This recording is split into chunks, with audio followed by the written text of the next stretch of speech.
Sorry about the delay there.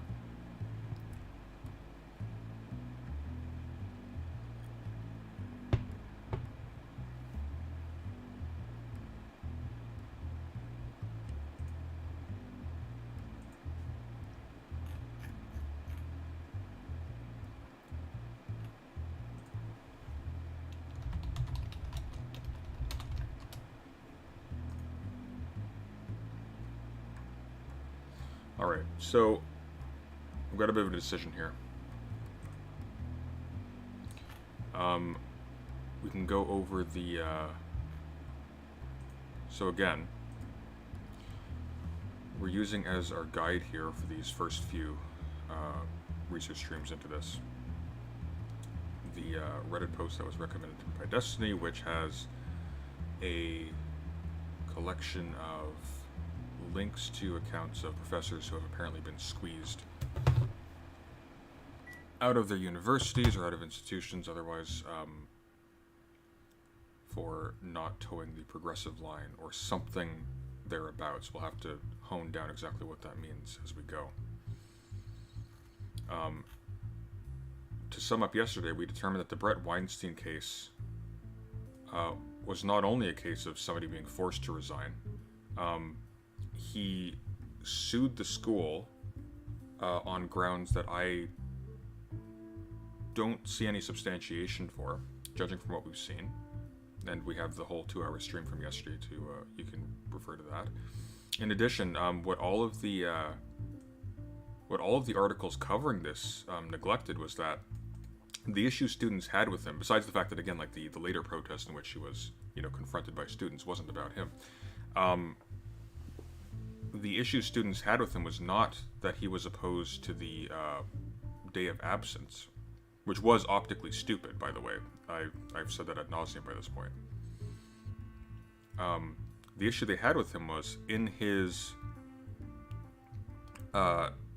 email to the organizer protesting this, he offered instead a publicly accessible lecture on the relationship between race and biology, or it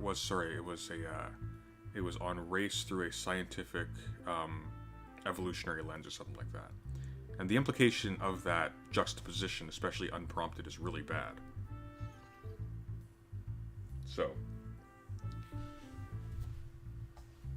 what I think I'm going to do is, I'll do it on paper.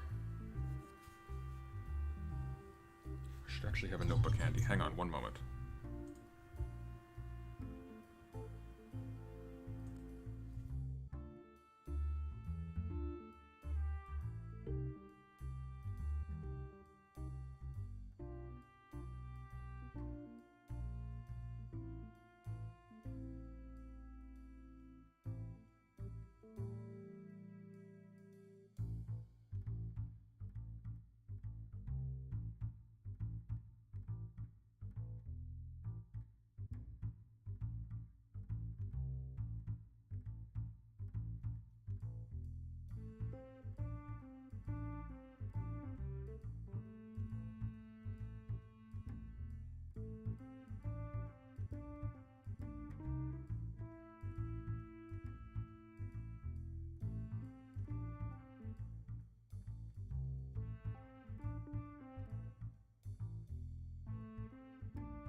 Alright, here we go.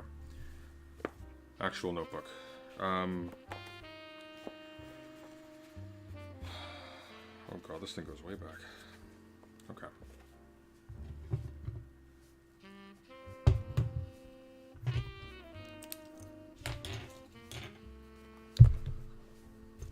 So, Brett Weinstein.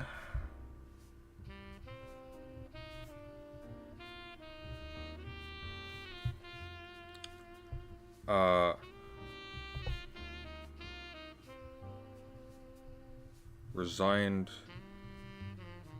willfully as part of settlement.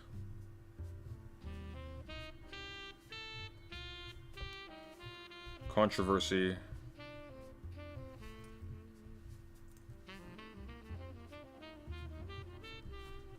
How do we want to phrase this? Loosely implied.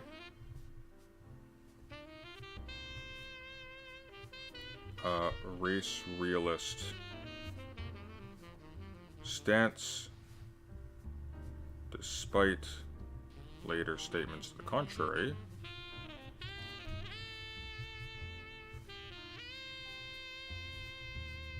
In email to organizer of walkout. This is just for my reference. This isn't going to be like the definitive statement I'm making, but... Okay. So Weinstein settled. Alright. That's out of the way. Let's turn that jazz down a little bit. A little bit loud for my ears. Okay. So, Christakis case. We're going to look at that now.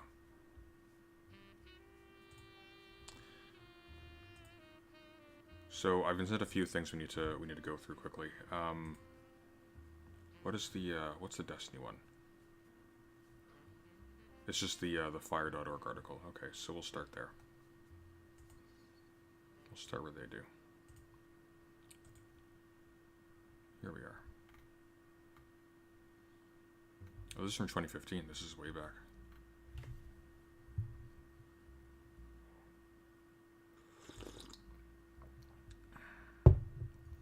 Okay.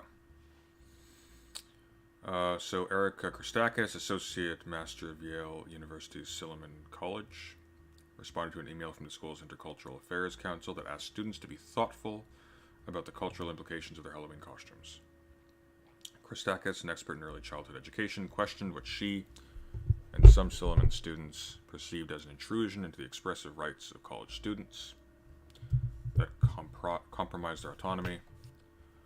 Her email was nothing if not a respectful invitation to students to have a dialogue about challenging issues.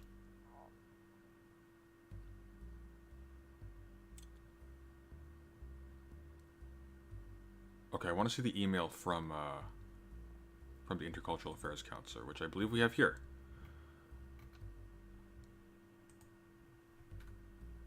This is very small. Let me let's move this a bit to the side. Let's blow it up a tiny bit. Yeah, there we go. All right, so this is the email that Christakis was responding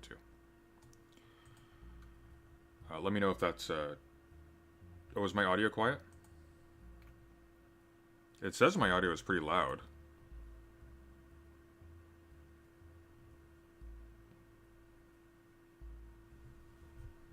Okay, maybe I'll put the gain up a little bit. It's like it's showing on OBS here that it's actually going almost to the red, so that might be a you thing. Has anybody else been complaining about audio? How's the audio, guys?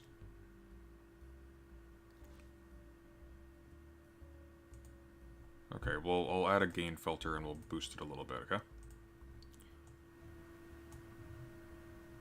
How's that? Better? We're now in the red, so my apologies if any of you go deaf from now on. Alright, so this is the letter from the Intercultural Affairs Committee. Dear Yale students, the end of October is quickly approaching, and along with the falling leaves and cooler nights come the Halloween celebrations on our campus and in our community. These celebrations provide opportunities for students to socialize as well as make positive contributions to our community and the New Haven community as a whole. Some upcoming events include Haunted Hall Crawl and Costume Ball, Grove Street Cemetery Tours, YSO's Halloween Show. However, Halloween is also unfortunately a time when the normal thoughtfulness and sensitivity of most Yale students can sometimes be forgotten, and some poor decisions can be made, including wearing feathered headdresses, turbans, wearing quote-unquote war paint, or modifying skin tone, or wearing blackface or redface. These same issues and examples of cultural appropriation and or misrepresentation are increasingly surfacing with representations of Asians and Latinos.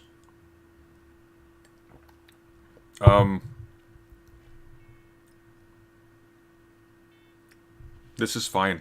There's nothing wrong with this This isn't even like a declaration, you cannot do this. It's just saying like, hey guys, maybe think about this. If you're dressing up as like a racial stereotype that's been used to treat, other students and the groups they come from as non-human. Or as inferior, or as, in some sense undignified. Yale is a community that values free expression as well as inclusivity, And while students, undergraduate and graduate, definitely have a right to express themselves, we would hope that people would actively avoid those circumstances that threaten our sense of community or disrespects, alienates, or ridicules segments of our population based on race, nationality, religious belief, or gender expression. This is fine. This is literally just a suggestion. This is somebody saying, hey guys, maybe we should think about this.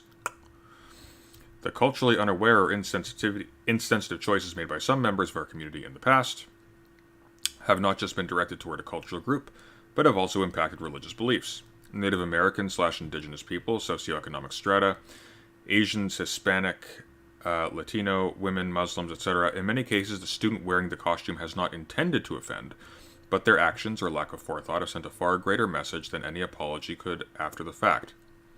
There is growing national concern on campuses everywhere about these issues, and we encourage Yale students to take time to consider their costumes and the impact it may have. So if you are planning to dress up for Halloween, or will be attending any social gatherings planned for the weekend, please ask yourself these questions before deciding upon your costume choice. Wearing a funny costume is the humor based on making fun of real people, human traits, or cultures. Wearing a historical costume. If this costume is meant to be historical, does it further misinformation or historical and cultural inaccuracies? So this would be like an historical costume, quote-unquote, that is ahistorical and includes elements that would push you towards a specific historical reading, right? Wearing a cultural costume. Does this costume reduce cultural differences to jokes or stereotypes? Wearing a religious costume. Does this costume mock or belittle someone's deeply held faith tradition? Could someone take offense with your costume, and why?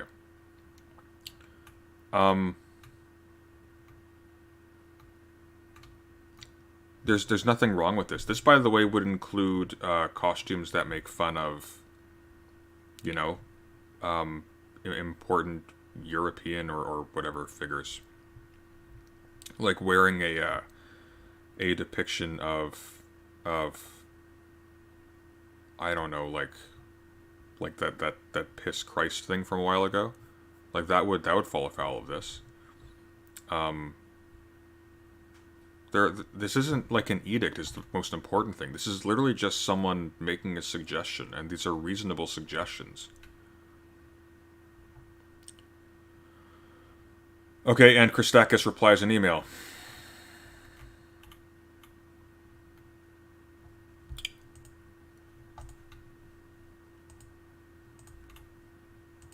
There we go. Dear Salamanders, Nicholas and I have heard from a number of students who are frustrated by the mass emails sent to the student body about appropriate Halloween wear. I've always found Halloween an interesting embodiment of more general adult worries about young people. As some of you may be aware, I teach a class on the concept of the problem child. What on earth did I just get a notification for? Okay. One moment.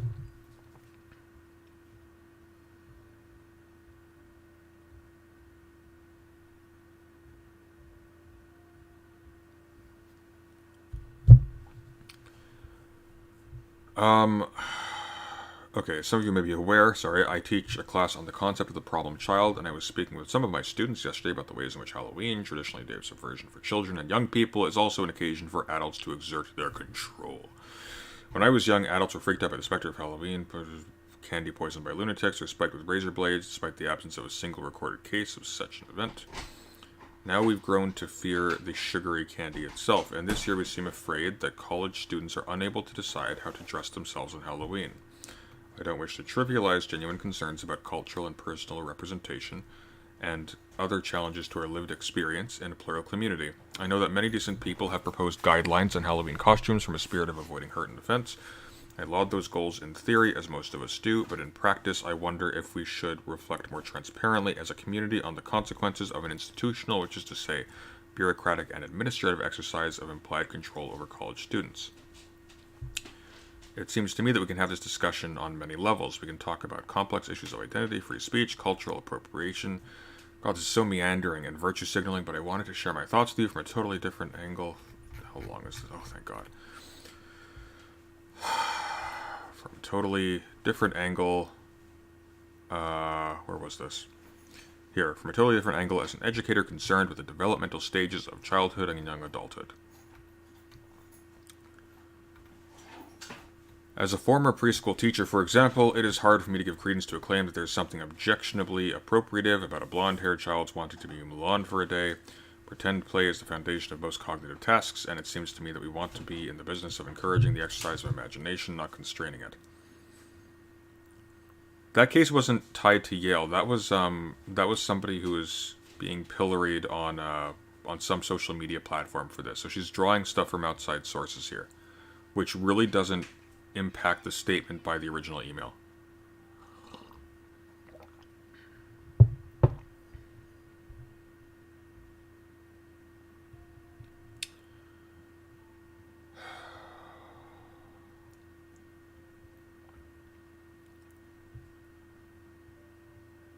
Okay. We want to be in the business of exercising imagination, not constraining it. I suppose we could agree that there's a difference between fantasizing about an individual character versus appropriating a culture, wholesale, the latter of which could be seen as tacky, offensive, jejune, hurtful, take your pick. But then I wonder, what is the statute of limitations on dreaming of dressing as Tiana the Frog, princess, if you aren't a black girl from New Orleans? Is it okay if you were 8 but not 18? I don't know the answer to these questions that seem unanswerable, or at the least they put us on slippery terrain that I, for one, prefer not to cross. Which is my point. I don't actually trust myself to foist my Halloweenish standards and motives on others. I can't defend them any more than you could defend yours. Why do we dress up on Halloween anyway? Should we start explaining that too? This person is really dumb. I've always been a good mimic, and I enjoy accents. I love to travel too, and I have been to every continent but Antarctica. When I lived in Bangladesh, I bought a sari because it was beautiful, even though I looked stupid in it and never wore it once. Am I fetishizing and appropriating others' cultural experiences? Probably, but I really, really like them too. Even if we could agree on how to avoid offense, and I'll note that no one around campus seems overly concerned about the offense taken by religiously conservative folks to skin-revealing costumes. I wonder, and I am not trying to be provocative, is there no room for a child or young person to be a little bit obnoxious?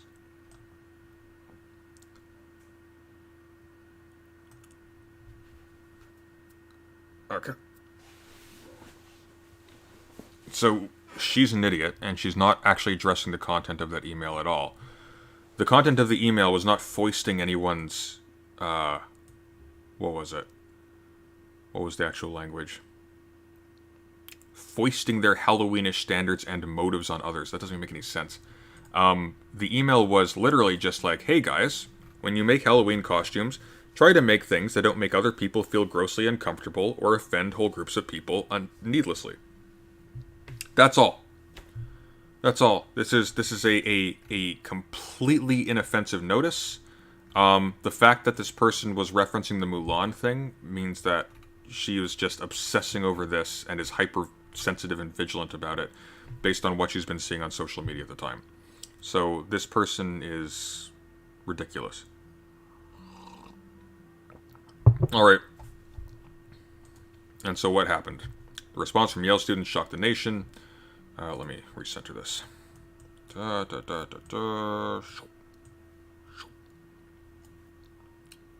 Okay. The response from Yale students shocked the nation. Angry students accused Christakis and her husband, master of Silliman College, Nicholas Christakis, who defended her email, of failing to create a safe place for Silliman students. Oh yeah, it's this thing. The exception is because other people have rights too, not just you. Walk away. Walk away. Inappropriately listening. It doesn't deserve to be listened to. Unsafe space here for all. Stay quiet. For all Silliman students. You understand that? As your decision as master, it is your job. Okay, I want to be very, very clear here. Okay, so this person is an embarrassing idiot who's yelling at this guy, but these students are just watching. This is one person yelling at one person with a couple dozen students in the background. Like, how many are there? I don't see that many. Create a place of comfort and home for the students that live in Silliman. You have not done that. By sending out that email, that goes against your position as master. Do you understand that? Then No, I don't agree with that. Then why the fuck did you accept the position? Now, to be clear, Silliman residents. So the students are accusing Christakis of failing to create a quote-unquote safe space for Silliman residents. Now, insofar as we are talking about literally the place where they hold residence. And we're talking about someone who had in their capacity as the master of that zone, I suppose, where people are in fact living. They say like, hey, I'm gonna take like this knee-jerk response, characterizing a very measured suggestion, to like be mindful of how like certain kinds of dress can affect, you know, the people around you. That's fair. She's screaming at this person in public and looking very bad. Like, that's dumb, but like that's actually fair. I'm gonna walk that back. I need to stop being reckless when I say stuff like that. I don't think this person is stupid. I don't think yelling at this person and screaming like that was smart, but that was too far. Let's finish the video quickly. Because Who I the have fuck hired you? I have a different You vision. should step down. If that is what you think about being a pastor, you should step down. Okay. Still very stupid though. Like, you shouldn't be doing that. It is not about creating an intellectual space. It is not. Do you understand that? It's about creating a home here. Now here's the thing. That was used to pillory this person, but crucially, we're not talking about a confrontation between a student and a teacher. We're talking about a confrontation between presumably a resident and the person who is in charge of the residency zone at that university. So that's actually fair, because that isn't an intellectual space. That is actually where they live. They are paying money to live there. Does that make sense?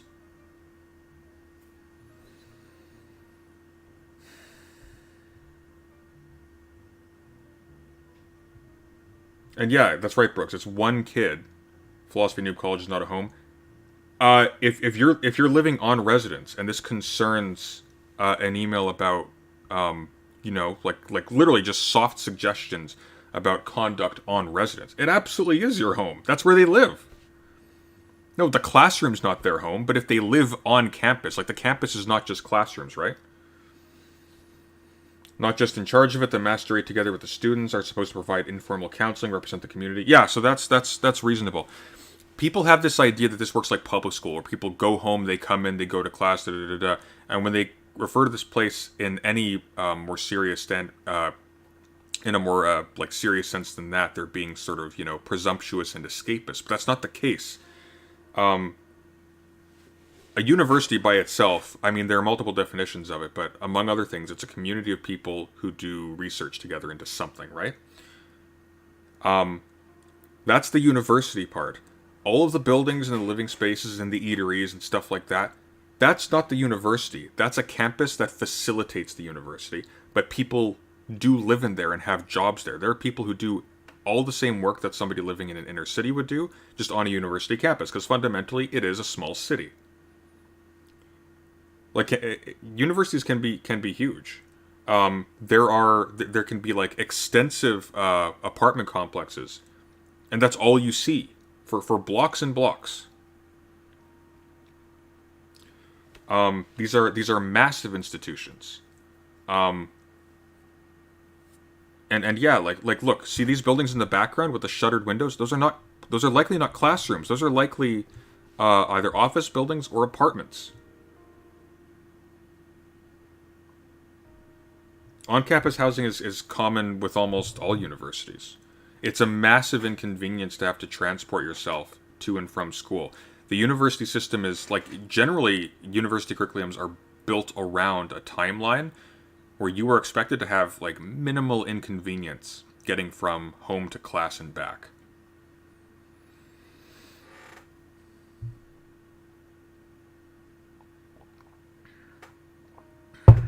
Philosophy Noob, rewind and watch the previous stuff, okay? Like, we can't recap everything for every single new person who comes in. Okay. Oh.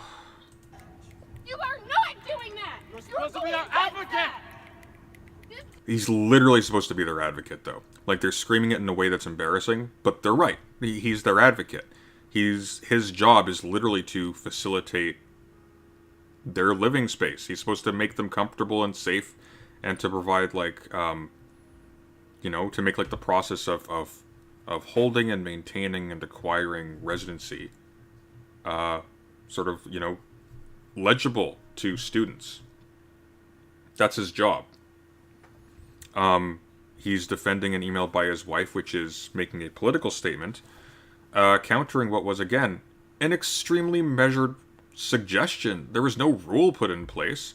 Somebody could absolutely show up in a feathered hat in blackface, and that person would have nothing to say about it. Or, I mean, sure, they would complain about it, but they'd have nothing they could do. Like, there'd be no additional rule that was introduced they'd be violating by this. I think that's actually a reasonable justification for penalization of some kind, but that's not what's happening here. Okay. You should be at the event last night when you hear a Franco say that she doesn't know how to create a safe space for her freshmen in Silliman. How do you explain that? These freshmen come here, they think this is what Yale is? Do you hear that? They're gonna leave, they're gonna transfer because you are a poor steward of the community. No, she's actually correct. She needs to, not be, screaming, but she's correct.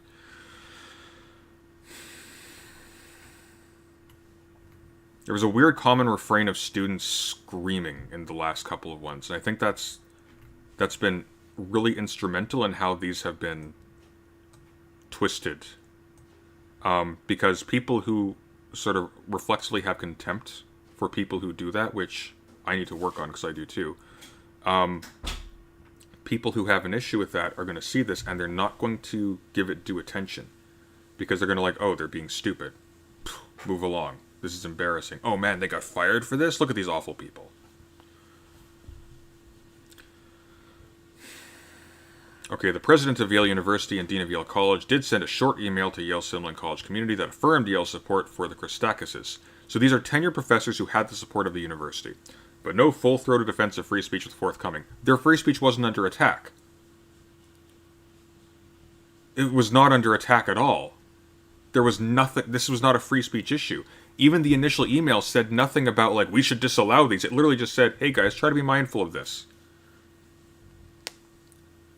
Imagine if the email said, hey guys, don't go out, don't walk around campus naked during Halloween. That would be as much of an affront to their free speech as what they did. In fact, I made that into almost an edict, so it's actually a bit more affronting. Yeah, this is not a free speech issue at all. And progressive orthodoxy, this doesn't specify oppressed peoples or whatever. This just says don't use stuff that mocks categories of people. Look at this one. Does this cause you mock or belittle someone's deeply held faith tradition? So if you have a Jesus costume in some offensive situation or whatever, that would run afoul of this. That's hardly a progressive thing. Wearing a historical costume, that could refer to literally anything. If you were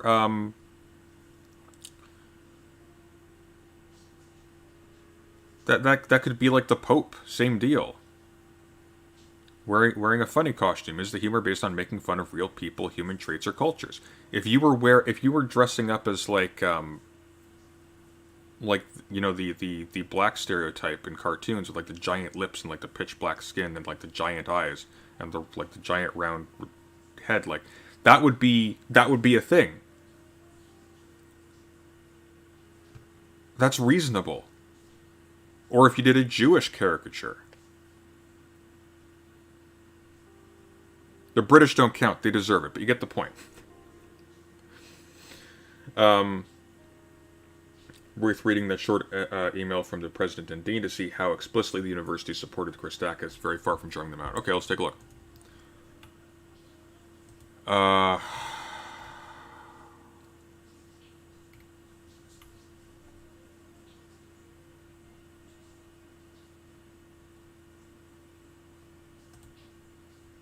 Hang on, let me find this.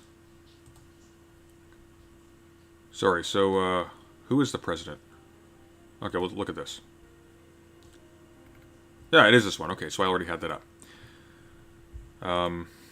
So this is from the president of the university.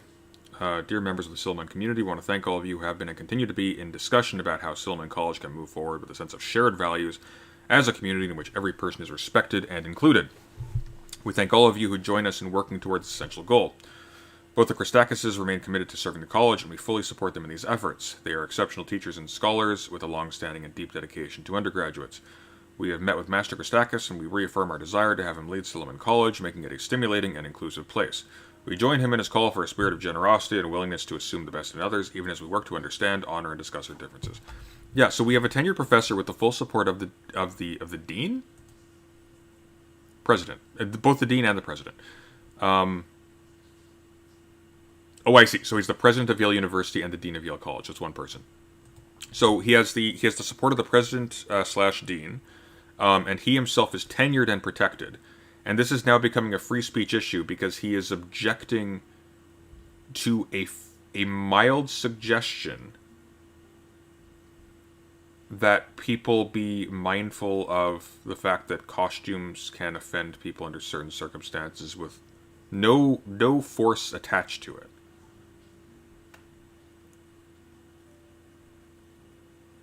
If anything, the person whose free speech is under fire is the Intercultural Affairs Committee. This was a perfectly reasonable suggestion to make, and now they're under attack for this. By, again, like, the dean and institutionally entrenched professors who have the protection of law. So,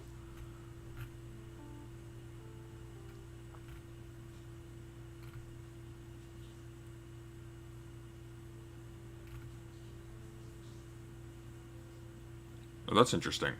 So I'm looking here at the signatories.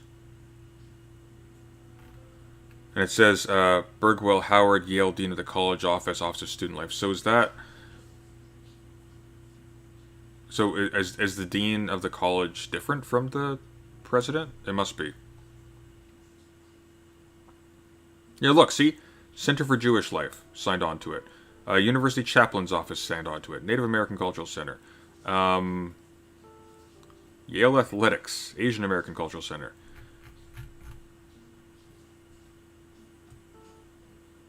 This is not...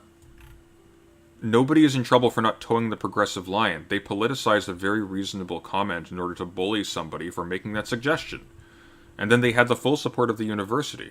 Now, why did they resign? In December 2015, Erica Christakis resigned from her teaching role at Yale to return to her work with young children and families. In May 2016, both Nicholas and Erica announced they resigned from their Silliman College duties to pursue academic work full-time. So they were not squeezed out because of any of this.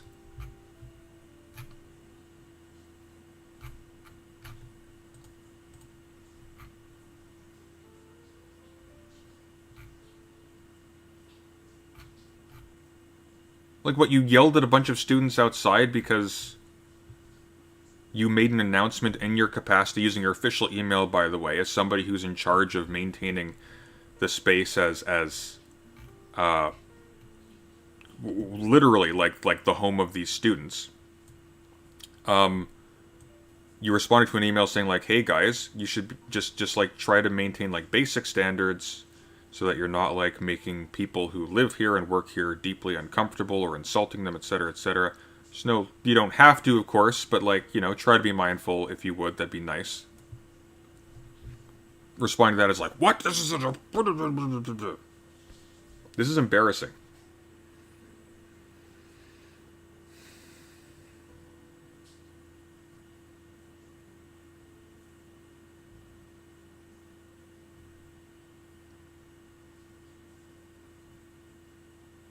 Yeah, they resigned as masters, not as professors. Nobody was canceled here. Okay, what am I looking at? Hang on.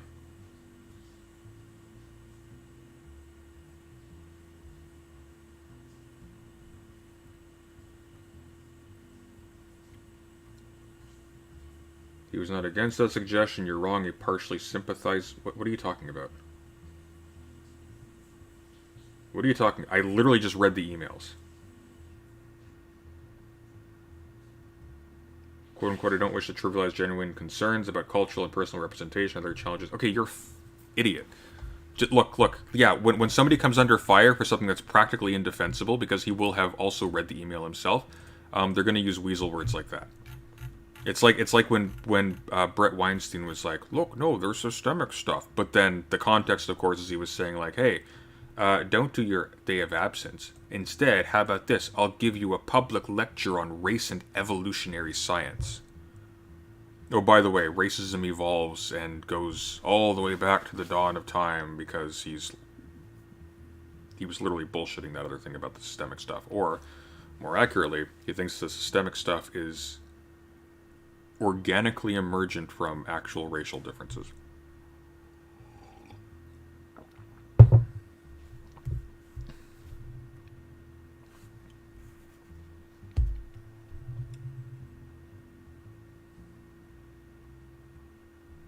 All right. Okay, we can settle this one. Okay, this is dumb. They didn't leave because they were pushed out. They resigned willfully to pursue academic work full time.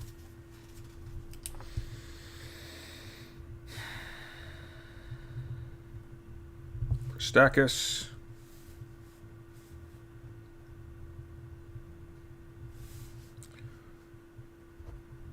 Yale. Resigned to do academic work full time.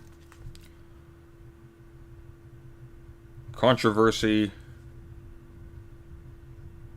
Objected to suggestions to be mindful of messaging sent by Halloween costumes.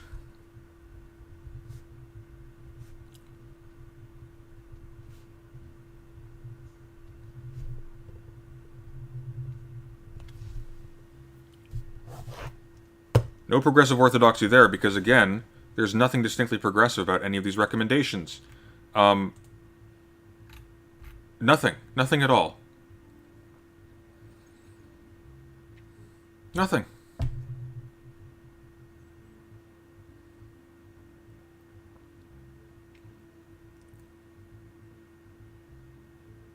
Did they remain professors at Yale? They ended their mastership of Silliman, which I assume is the residency area. Christakis.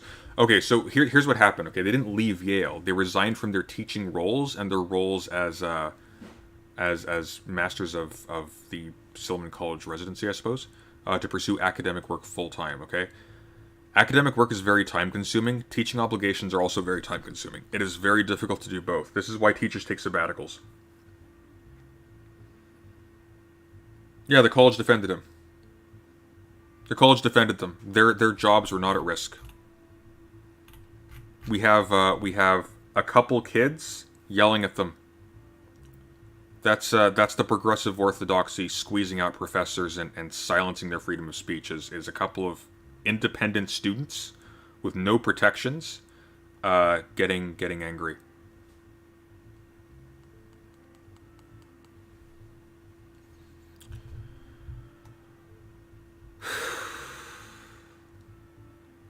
Okay, let's see if there's videos or any interesting at all. Because there's all this like new. How long are these?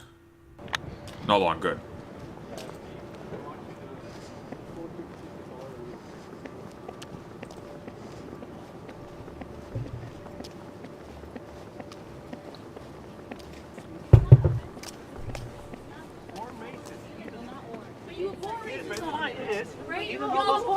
Okay. So we're sitting here telling you that you are being racist. You are being offensive. You admitted that you hurt us. Why can't you say sorry and move past Hurt you? I'm sorry.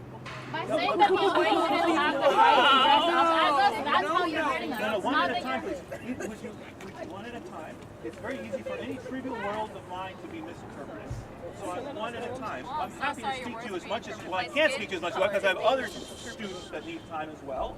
So unfortunately, in a little bit, already I'm late. I'll have to go back. But there'll be more opportunities. Let me just say while I'm here a couple of things. Give me 1 second to say. We are meeting with the Silliman only students at noon to 2 on Sunday. who signed the open letter, because my primary obligation is to Silliman students. And because we've had so much interest, we are going to open it up to all Silliman students on Sunday. We will have additional. We will have additional. Show him some respect.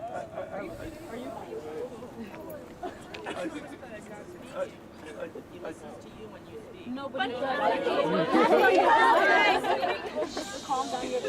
is next? I won't finish. I was going to tell you about the events we were planning, but she had her hand raised and Yeah. Sorry, what's my name first? See, now this is the thing. So I have 500 students. No. But here's the thing was that wait a second. Not everyone yell. I was in your class my freshman year and attended all of your office hours. You were my sophomore year advisor. I am currently the Silliman Activities Council co-president. I live here. I eat in the dining hall for all 3 meals, and you should know my name. Yes, I should. My name is Michaela. Yes, You Michaela. have called me other names. People have called me Geraldine. People have called me Malika. People have called me Nina. But now Different I've names. learned Geraldine and I've learned Malika. And I've learned. Thank you. I have 500. Yes, I have 500 names to learn. But it's not just but musical things. I don't understand. How is this relevant? I am making. Hang on. Let me. I have. Sorry, I do actually want to see this because this is actually going to get interesting. Yes, I have 500 names to learn. But it's not just. Yes, but you know, let me. I have 500 names to learn. And if you'd like to see this as a personal offense, my difficulty in learning names, you can. I do see as a okay, but I have a point because. But Michaela, you have to understand, it has nothing to do with your race. My difficulty in learning your name. Well, that's understand how that? it seemed because that I know, has but can been you the- see? Can you see? For example, can you play music? Yes. Okay, I cannot play music. So when people try to talk to me about musical things, I don't understand. How is this relevant? I am making an idea. I'm expressing that one of my limitations as a person, which I always had, was I wasn't very good with memorizing names, and it's got nothing to do with race, Michaela. I think this conversation in its intensity will really seal it. And I hope in my prior interactions with you, I've never treated with you with any disrespect. And you haven't. I was just about to say, in this class that I took with you, where you expressed issues about how you showed scientific studies about how racism affects the black body Yes. in its physiological form. Yes. So I'm saying these studies that you have cited, which you seem to not care about, that you and your wife seem to have kind of dismissed in the course of events of the past couple weeks. You've gone to discussions with students, but largely have not listened to us. That has been the biggest thing that I've heard. That has been my biggest reaction from this email, is that you're not listening. You're hearing us say things, and both of you have gotten incredibly defensive. You're retweeting things saying Obama thinks we're coddling the American mind, and you retweet it from the Silliman account. Don't snap your fingers, guys. Come on. You're doing well. You're doing so good. Don't do that. As if that I want that information to be associated with me. We I don't. came to Silliman, I moved in here my freshman year, and it became my home. I give tours There's nothing wrong with snapping your fingers. It's just like it's the worst thing visibly right now. every day, not every week, and have to stand here in the courtyard and say, this is my home, I live up there, my master's there, my dean, I love my college. And I can't say that anymore because it's not a home. It is no longer a safe space for me. Okay, so there seems to be a racial undertone around this campus that already existed with this couple. There's stuff going on. And I find that incredibly depressing for the freshmen who are here and who don't know any better. Well, what she's pointing out is that like the stuff that he teaches and the material that he can be seen to be sort of familiar with would indicate that he should have a more he should be responding to these things with more nuance than he has. So that there's a discrepancy there that's very strange. She's actually giving him a lot of credit here. Who don't know that this was once a space where I was proud to be a part of because it was a loving community. Because I feel that in your role as master and associate master, after sending that email and after not having an appropriate response, that our opinion has been dismissed. That you guys have not said, I hear you, I hear that you are hurting, and I am sorry that I have caused you to feel pain. I have not heard that from you, and I have not heard that from your wife. She said he tweeted a racially insensitive comment from Silliman account. I haven't seen his tweets, so I don't know about those. If somebody has a record of those, that would be useful. Let me see if someone's popped them up on Discord, actually.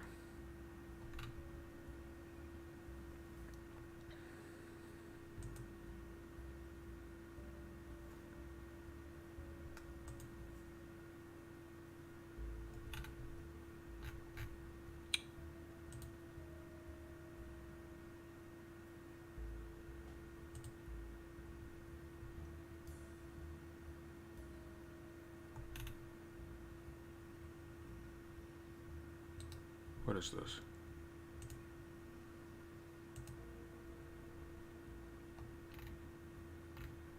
What am I looking at here?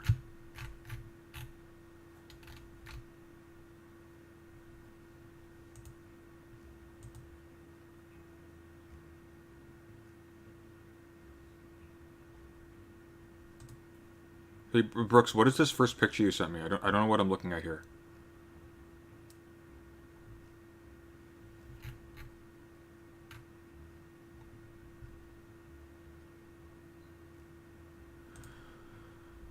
Okay. Anyways. And that is what I want to hear. I don't want to hear any more defensive terms because it's not. See how this person is comporting herself? This is how you want to go about this. She looks really good here. This is a really strong retort. Now, of course, more or less unknown because this wasn't shared by massive media platforms who are making content slandering these people, but It's not fair to us. Yeah, Michaela. Thank you, Michaela. I think what they may be saying as part of the PO is the fact they retweeted the Obama coddling of the American mind thing. Okay.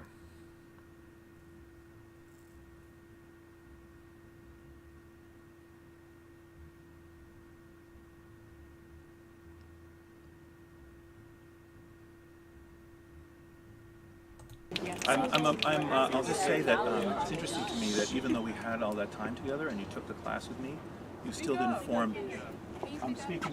Okay, I don't want to look away from her. Just talk louder and look at I'm her. doing my best, everyone. I'm doing my best. I'm doing my best. Okay, so I'm trying to address her directly and as a human being, face to face. And I don't want to turn my back to her, and I don't want to yell at her. I'm this car if I raise my voice so you can hear me. So please stop misjudging. Oh my god, like time economy, guys, just get to the fucking point.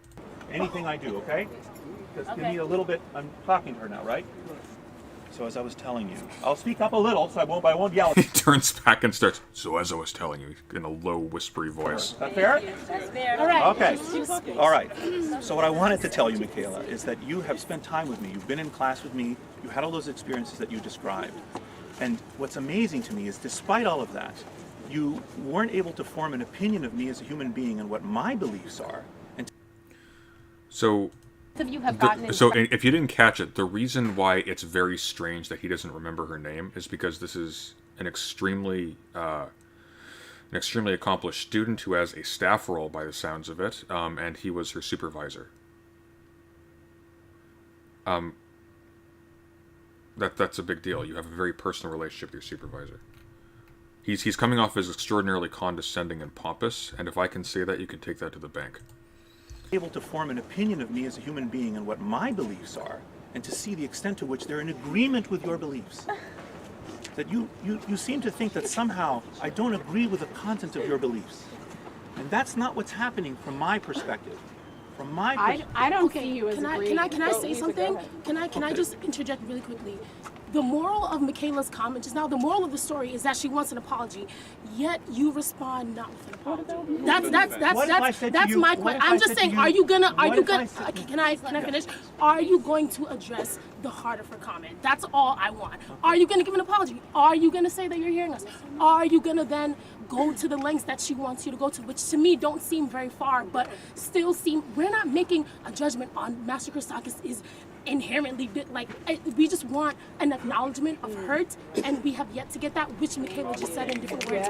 So my question is, are you going to say that or not? Because then I could just leave if you're not going to say that. Because I've heard from, I was at the discussion, I'm going to be there on Sunday, and I'm going to listen, but like what I'm listening for, I've not yet heard. So I'm just asking, are you going to provide that, or are you not going to provide that? I have to think about this idea for a moment.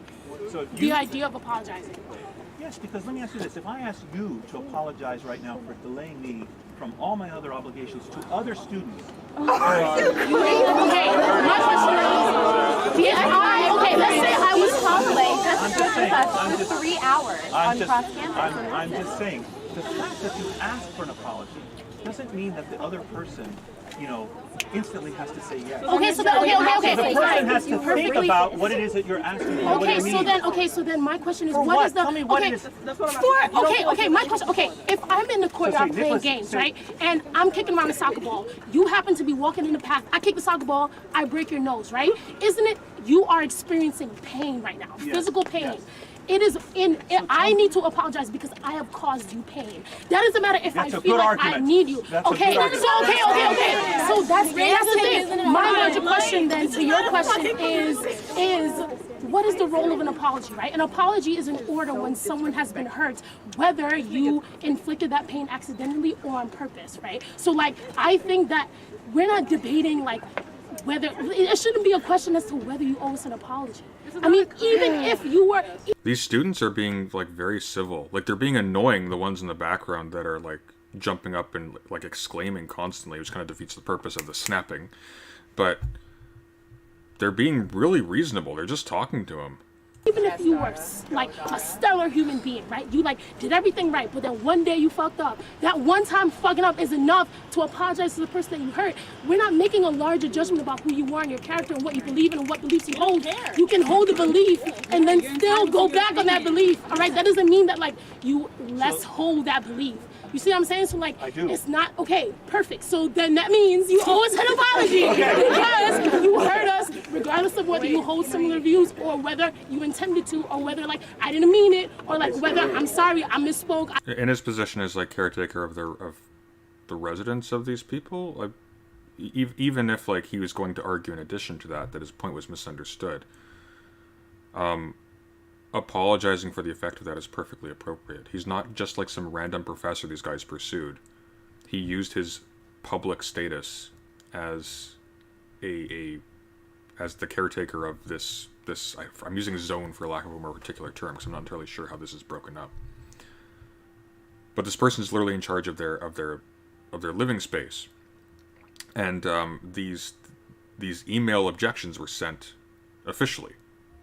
I like misworded the email. That is irrelevant. You call that civil? Yeah, that's civil. They're talking. What do you mean? Do I call that civil? What we want now is a response and a moving forward. Not, oh, I meant this. No, oh, like. How coddled are you that you can't handle somebody talking to you in a loud manner? Like, I don't think you understand me. Like, okay, it doesn't matter if I understand you. The net effect is this. It doesn't matter if you understand me? Well, You had me until there. All right, okay, fine. You had me really until we can there. just cut that out. Okay, wait. See, then I just made a mistake, and I'm sorry for saying that. It doesn't matter.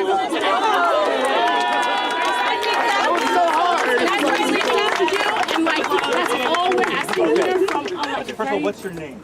Lisa. And I've had dinner with you. Good. I've seen you around, Okay. and I'm glad we can meet again. Okay. So All right. Lisa Michaela. All right. So I think what I heard you said is that whether we meant it or not, and regardless of what we said, it hurt. I don't want this to come across as the wrong way, but it hurt your feelings and many people's feelings. Okay, But the feelings, you can argue with the word. I don't want to offend you by suggesting the wrong word. I know it's more than your feelings. Okay. I understand. So what we said, whether we intended it or not, and regardless of its content, hurt your feelings, and you would like me to apologize for hurting your feelings. Is that right? It's content. Yes, I still think that the phrase "hurt feelings." Okay, tell me the phrase you want me to use. I'll use it. I don't know. Was an expression of racism. No, I won't agree the statement was racist. We're I won't telling agree you the what it statement is, was and you're saying it's not that. No, hold on. Okay, so you can say hurt feelings, but I want you to recognize that it goes deeper than feelings. It is an affront to. Because the demand for an apology requires a recognition of wrongdoing? No, it doesn't. You can apologize for something that was done incidentally. You can apologize for something that you had to do, right?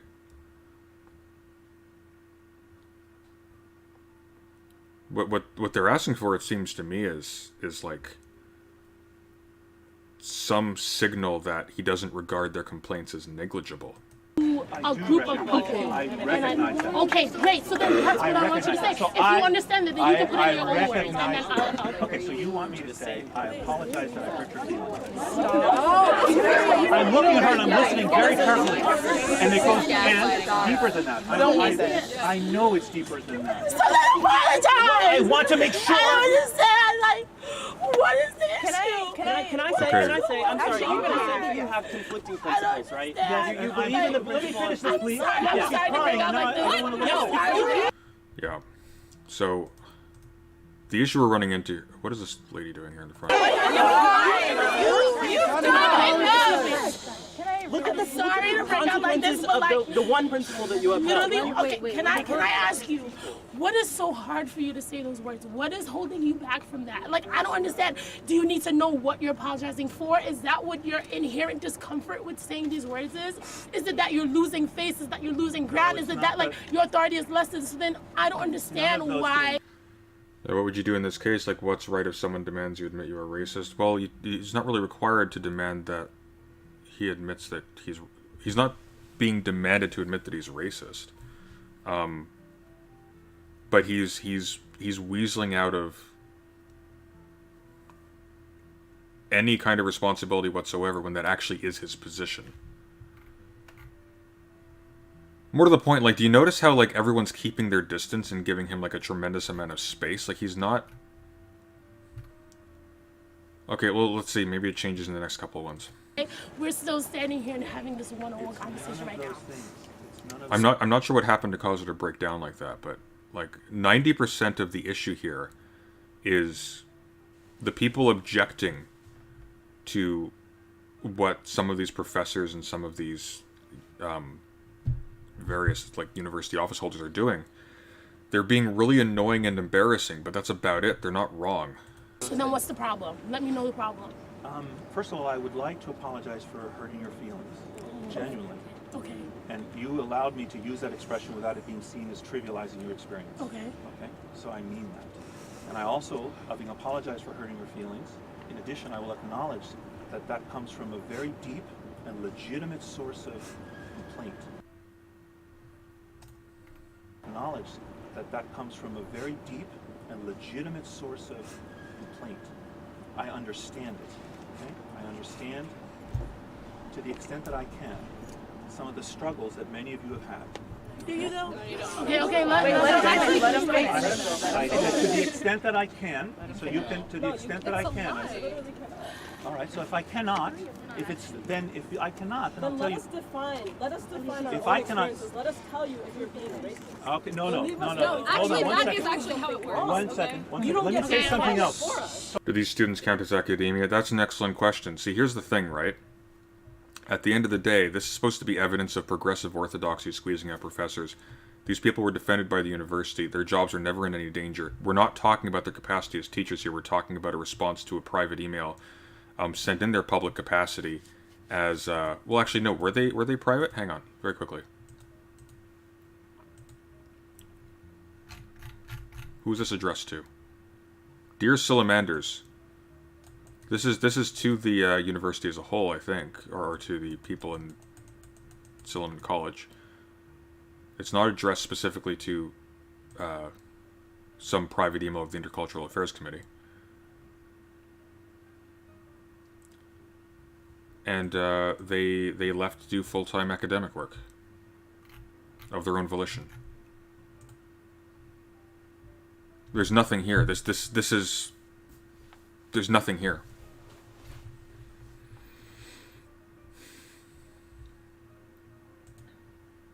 And the complaint is what? That they were complained to in public, in the broad light of day, with... What's the complaint here?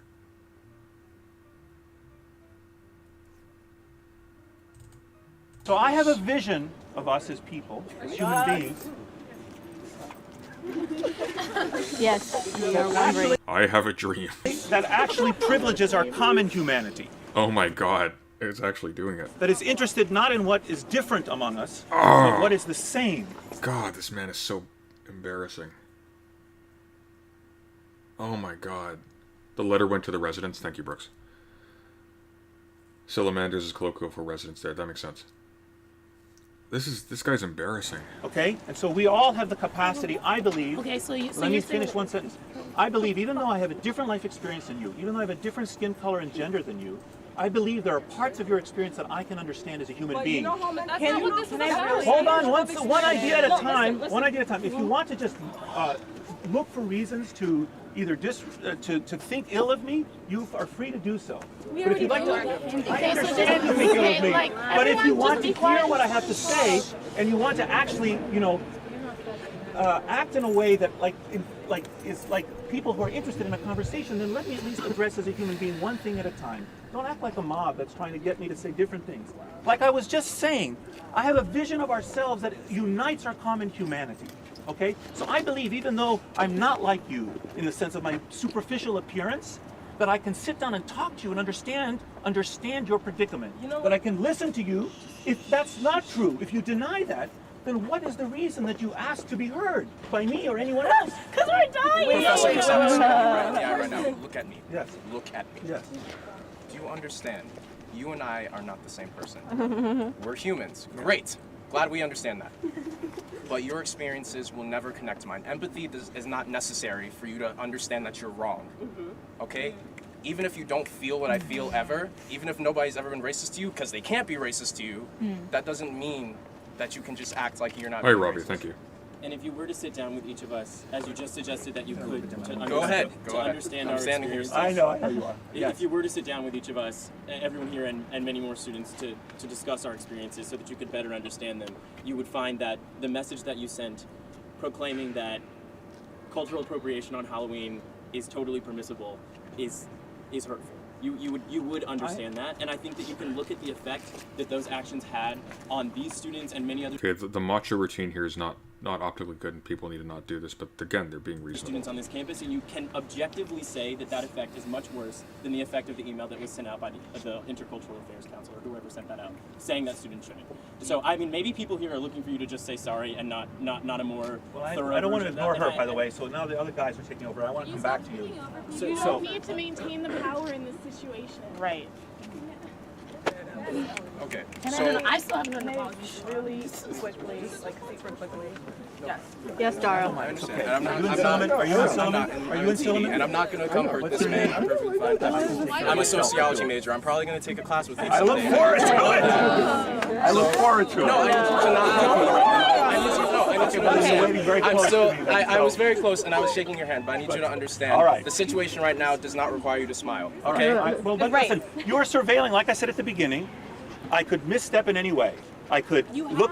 I have, of course I have, because their standards are constantly shifting. If I look at a person in the eye, I'm not looking at No, them. the whole situation. Okay. If I smile, it's seeming like I'm dismissing. If I, I so I'm honestly trying. No, I want you to own the fact, all of you, to own the fact that it's very easy to take something I say and misinterpret it. Okay.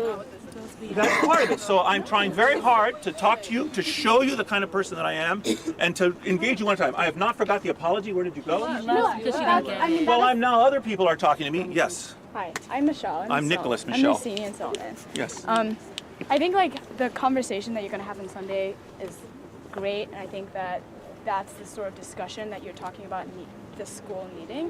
But the only apology that I would like to see is like 2 Silliman students and like who, I mean, we've been here all 3 years. I love this place like so much, and I'm not saying that you're a terrible person. I don't think that, never have. Philosophy noob, do I need to platform you to cure myself of this aneurysm-inducing display in my chat? But I do think that somehow this home is broken, and like Silliman students need to hear from you that you're sorry.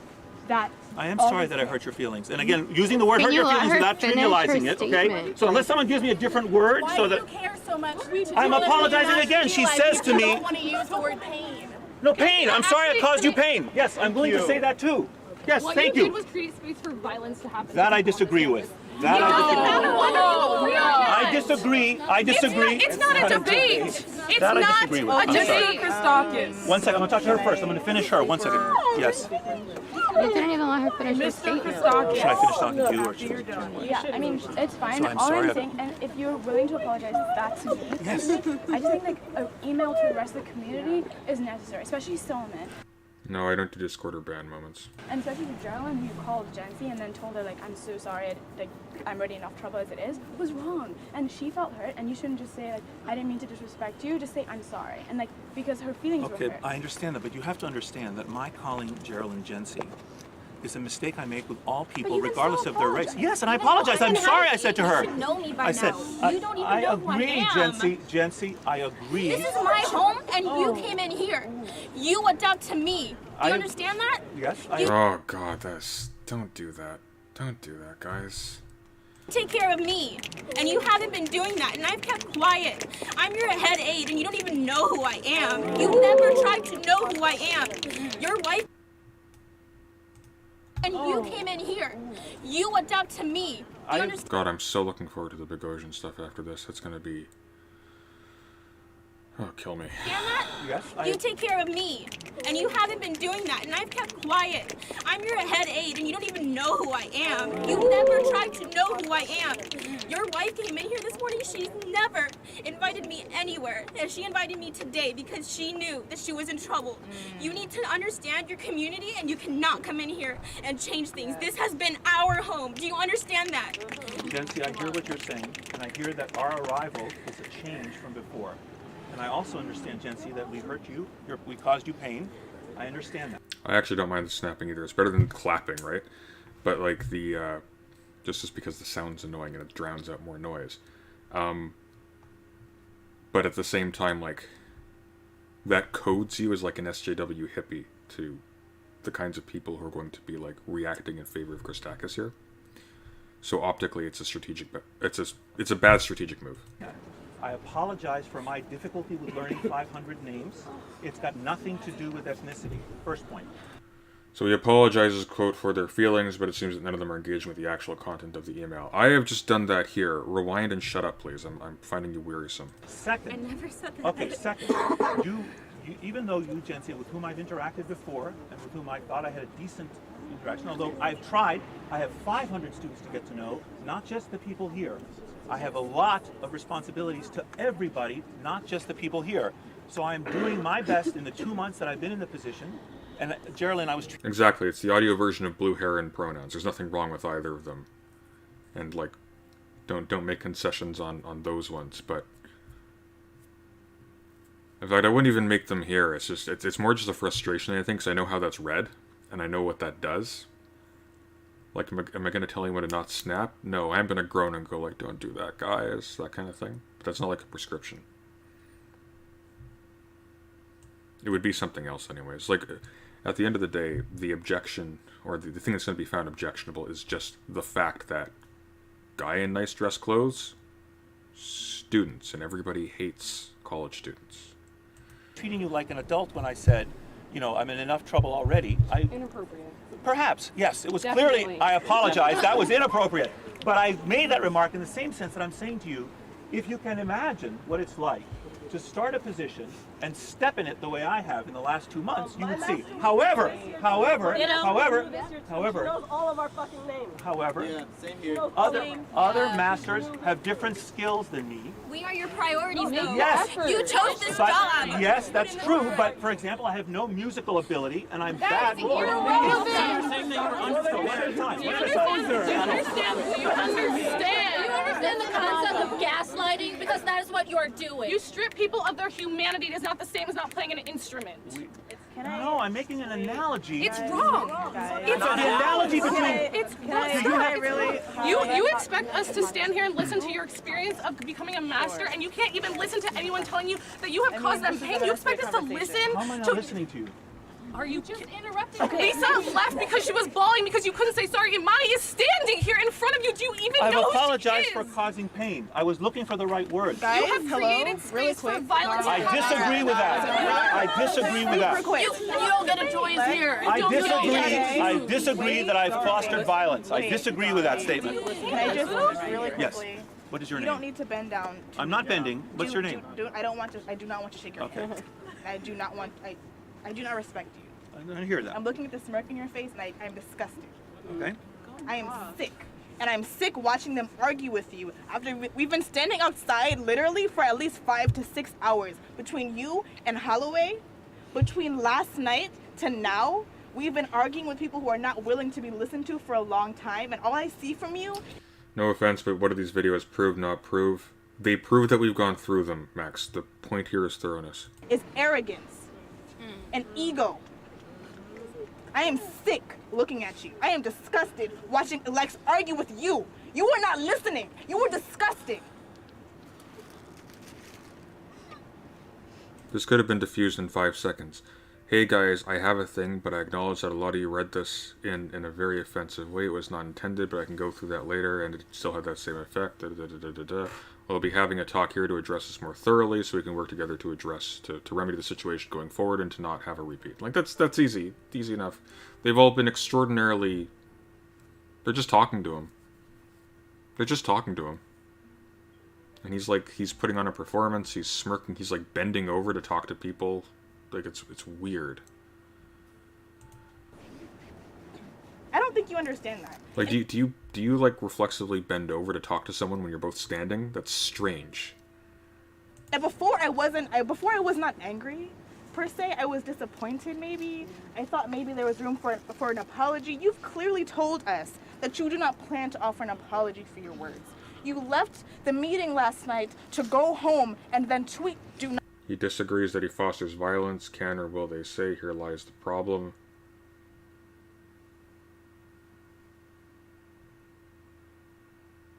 Just stake out what you're willing to say and then move on. Like, the problem isn't that he's disagreeing with them. The problem is that he's a coward, and he's not just making a definitive statement because he wants to exit the interaction with a good look. He hasn't tried to leave so far. He's just talking to them all. They're keeping their distance. They're just talking.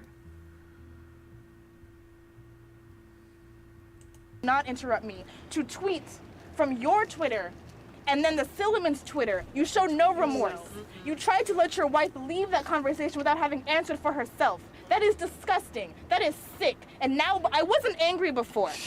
I was not angry before, but now I am actually angry, sir. I really, do not interrupt me. I was not angry, and now I want your job to be taken from you. I don't want you to have this job. I am disgusted knowing that you work at Yale University, where I will get my degree, where I will look back and think I have to argue with you. All right, don't, so, I miss my turn now. Sir, it's my turn now. Don't do it. Don't do it, sir. Do not do it. This is not the day. You do not want to play this game with me. Do you understand what I'm saying? You don't want to play this game with me. Okay? Understand that. Look me in my face, first of all, and understand that you are such a disappointment to this university, to your students, to yourself, to the things that you... Maybe common for teachers as students are usually sitting at... No, it's actually not common, because you don't lean over your students at a desk. Certainly not in a university campus. And generally speaking, in the context of a larger lecture hall or in a larger classroom, you never want to lean over, because your students are either very far away from you or higher up, most of them. You claim to agree with. You want free dialogue? You want free... The habit as when you're teaching a large class in a university is to look afar. Speech, this is how it works. Someone speaks, you listen. You do not cut them off. You do not do these condescending gestures. You do not smirk. You look them in the face and you wait. You wait until it is your turn. Hold on, it's his disagreement that they find so offensive. What's surrounded is completely contingent about it. No, they don't find his disagreement offensive. They find the delivery of the email in his capacity as the person holding that office offensive. That's the issue. It was not your turn when your wife sent out that email. It was not your turn. It was our turn to send out an email to the students and tell them not to appropriate our cultures or denigrate us, to respect us. It was not your turn, sir. It has never been your fucking turn for a long time. You've had your turn. You had your opportunity to apologize to these people. You had it, and I'm sick that they're still waiting for it because you're not going to give it to them. It's clear. And I'm not waiting. I'm going to leave, and I'm going to get my money. I'm going to go to work. I'm going to do my homework. I'm going to watch Scandal, How to Get Away with Murder. I'm going to live my life knowing that you are going to be the disgusting man you were 20 seconds ago, a minute ago, 30 minutes ago, an hour ago, a week ago, and onward. Knowing that I can't reach you, but I want you to understand that I am done. I am done, personally. They should be done, and I really hope that y'all just go home and leave this man alone in this courtyard with this chalk and his sick beliefs or whatever the hell this is. This is sick. All right. So lest we forget, the impetus for this was an email from the Intercultural Affairs Committee at Yale. Hey guys, Halloween's coming up. Maybe you shouldn't wear blackface or make fun of people's cultures or things like that. Don't mock people's religions, because it's just supposed to be a fun thing. You're not supposed to be offensive douchebags. You are students at one of the most prestigious universities in the world. Conductors, maybe you should as a suggestion, maybe you should be a little bit mindful of that. And then Erica emails like, what the hell? What?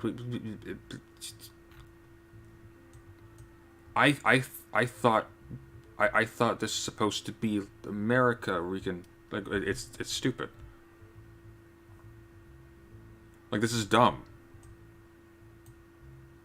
Like, which is my point. I don't actually wish to foist my Halloweenish standards and motives on others. They didn't foist anything on others. They just made a suggestion.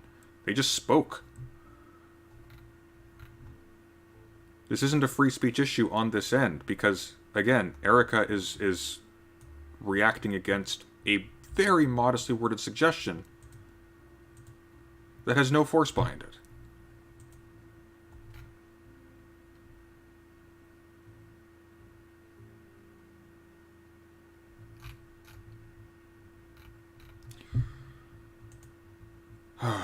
Okay, I'm going to grab some more coffee and then we'll continue this in a moment.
Okay, au contraire, just before we move on to Boghossian, I just want you to consider for a second just how stupid your retort looks here.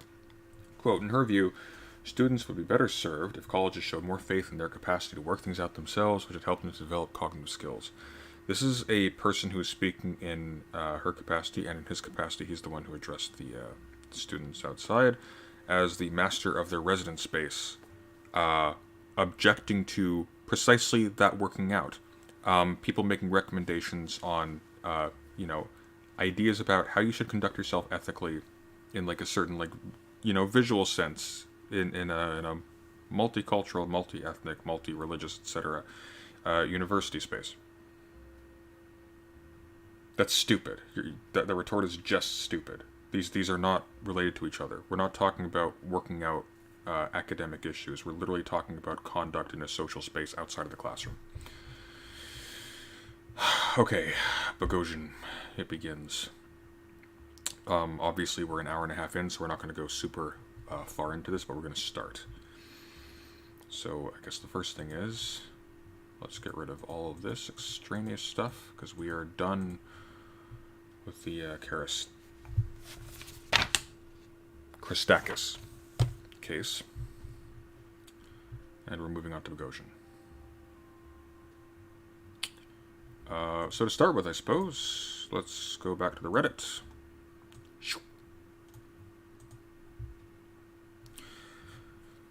Peter Boghossian wrote fake extreme leftist papers to see if they would get published in academic journals. This is where we're gonna start paying attention to, like, what does progressive or leftist or extremist mean, or all these things, to see if they could get published in academic journals. Some did. Academic journals is an additional thing. Like, what does this mean? Is this a statement about academic journals generally? Is this a statement about the academy itself? How do we identify an academic journal? These are complicated questions. He received harassment from students, and by the way, if they did accept them, and we find like a definition of these things that we agree upon, what does that mean? He received harassment from students before and after these publishings, and was not supported by the school. He resigned and wrote a letter. And of course, this is from the Daily Mail. So we're going to copy that link address. We're going to close this, and we're going to open this. And we're going to go...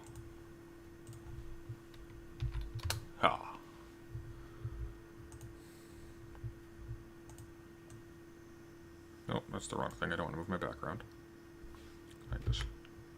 Oh, that was wrong. There we go. Okay.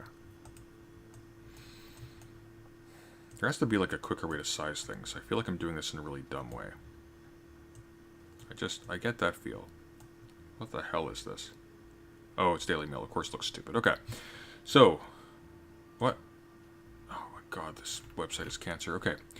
Now it's a woke factory of idiots, quote-unquote. Outpouring of support for Portland State professor who resigned in protest at the university's quote-unquote intolerance of divergent beliefs as he questions why no liberal media outlets have asked for an interview. That's probably because you're a boring idiot. I also don't know what the hell a liberal media outlet is. That's, as far as I'm aware, every media outlet, including Fox News, by the way. So, intolerance of divergent beliefs. Portland State.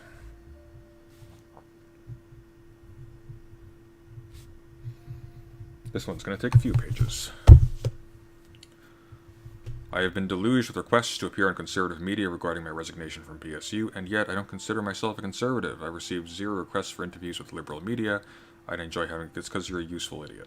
And you know you're a useful idiot because you bounce from thing to thing like the new atheist equivalent of a greasy MLM salesman. My friend, the brilliant professor, Peter Boghossian, was finally pushed to the point where he had to resign. Portland State is now much poorer, not only in its curriculum, but in its ability to get students to think independently and ask questions. Now it is a woke factory of idiots. Jesus Christ, a full-time assistant professor of philosophy. Do you wanna know what a full-time assistant professor of philosophy at Portland State University for 10 years looks like? I know what we're gonna look at.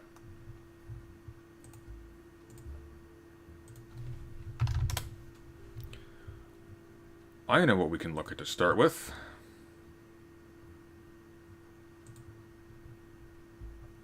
Obadiah Marsh knows. Okay.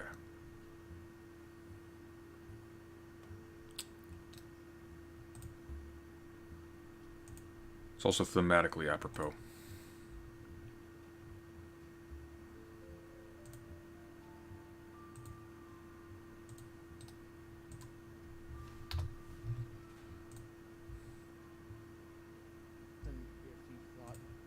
Okay.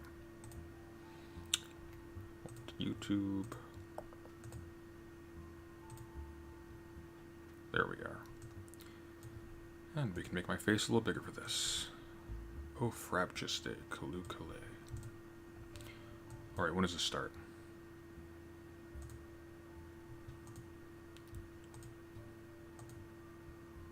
I have as opposed to Zoom. I guess it doesn't matter. Fuck it.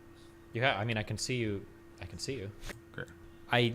We tried emailing them. We've looked at their site. There's like no way to get out of my shit. I don't know how to get them off of like to stop DMCAing people. So I might try tweeting them or figuring out something else. But like I don't know how to make it stop. So this is Destiny talking to Peter Boghossian 7 days ago by the look of it. Did you freak? Single freaking yesterday, dude was off the damn perk. Oh really? Okay, I need to. Here is the Zoom link. Are you paying them? They must take a percentage of what they get from me. I would imagine that's how they get paid, right?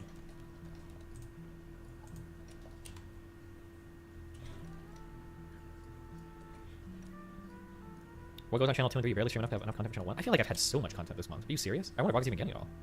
I feel like we've had so many combos. Maybe like one day where I have like fucking 3 YouTube videos worth of shit going on. Alright, come on. When does it start? You off the perk, dude. Really? I mean, make a race joke right now. Like when people are mean. Unless it talks only like an hour, maybe we can. How you doing? There we go. Good. Evidently, we have a lot of friends who told me we should have a conversation, and that you're a good guy, and that we should have a conversation. So that's good enough for me. Here we are. Good, that's a good enough introduction.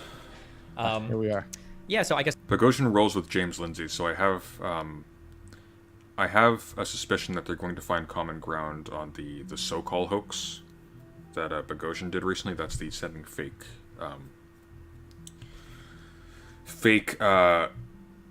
articles to journals in order to, fish for problems in their vetting process.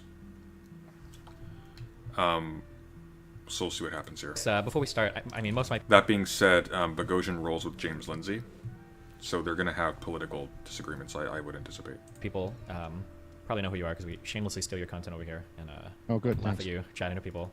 Are we live now? Yeah. Oh, yeah. That's why my audio's going out to everybody, so everybody can hear. Oh, okay. Hey, everybody. Nice to talk to everybody. Nice to talk to you. Yeah. Do you want to just introduce yourself real quick? Who you are, what you do, what you want people to know about you?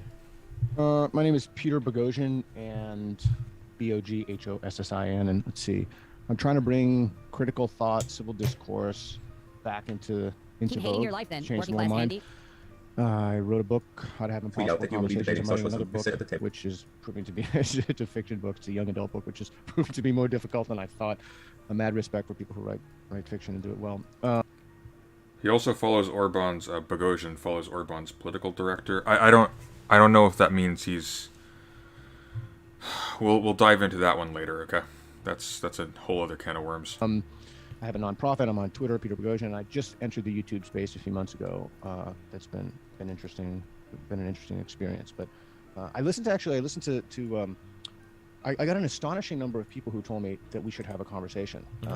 And I've been truly busy lately. But I managed to listen to some of your debates, and wow, I found them to be quite interesting. I didn't listen to a lot of the whole thing, but I found them to be really interesting. I have to push you a little bit. What does that mean, interesting? That can mean a lot of different things. Yeah, you have a minute for a story? I don't know how long we're supposed to talk. I have all the time in the world, as much as you want. I stream for 10 hours a day, so it's as soon as you're... Oh, wow. I think this is my first stream, so you're... Oh, nice. I was going to say a vulgarity, but I won't say it. You can be, as long as you're not racist, you can be as vulgar as you want. Yes, you're busting my cherry here. Yeah, okay. That's whatever the expression is. No, so I was driving my daughter around and her friend, and I said, they got in the car, and I said, hey, I'm sorry, I've just been really busy, and I need to listen to this in the car, because I want to listen to some of the stuff you did before I had a conversation to you. Not that would necessarily make a difference. I'll talk to just about anybody. My golden rule is you cannot have harassed me in the past, then I will not speak to you. Okay, gotcha. Seems like a pretty low bar. But I listened to your my daughter, who's 16, and her friend and myself, listened to your debate with Sam Cedar. Oh no, the most recent one about Rittenhouse, or a different one. Let's see, when did that one? This was like a week and a half ago. Yeah, there was a really recent one I did about Rittenhouse, and then it turned into like Citizens United as well. But yeah, so she said to me, so that my daughter's friend said that really the most interesting thing to me. She said, she said, I'm so grateful he is not my father. Which one? Me or Sam Cedar? Sam Cedar. And I said, Okay. what do you mean? What do you mean by that? And she said, he just wants to be right. Yeah.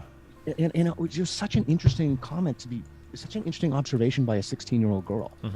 And particularly to situate that in the context of her life and her adolescence. But I think when two people love the truth and they come together and they have a conversation, that's immediately apparent, as opposed to, pushing a point of view or a narrative or an unwillingness to revise one's belief. My friend Reed Nicewonder suggested an idea. I have no idea what we're going to talk about today, but my friend Reed Nicewonder, this is his actual name, suggested something to me that we talked about that I thought it was interesting. How we could use street epistemology, like we could explore a claim together, for example, one of your beliefs, and we could street epistemology it, and then maybe if you found that useful, you could perhaps use some of those tools in your future debates. Just an idea. I'm open to talk about anything. So yeah, picking up new tools for conversations is always a lot of fun for me, because obviously talking to people, especially depending on the topic, is very, very, very challenging. To get them to even really engage in the conversation can be a challenge, let alone, and that's before we've even like tried to convince anybody of anything or get somebody to reconsider anything. So picking up new tools is always fun. And the reason for that is what? Is it specifically you, or is it your content, or what? There's a million reasons. It could be because of me, something I've said in the past, or something that somebody politically aligned with me has said in the past. It could be because of them, something that they've said in the past, or something somebody politically aligned with them said in the past. It could be the topic. It could be the time and setting. Okay. There's like a million different psychological biases that people might have for different things. It just, it super depends on the conversation, yeah. Okay, cool. So those are things I'm interested in. Before I hop into that, so this is something that I'm kind of curious about, and this is like, it's such a huge issue for me. Okay, I'll tell you a short story. So a long time ago, I've been streaming for about 12 years now. One of the first people to start. I've always been like decent at like speaking, debating, getting my point across and all of that. I used to have a...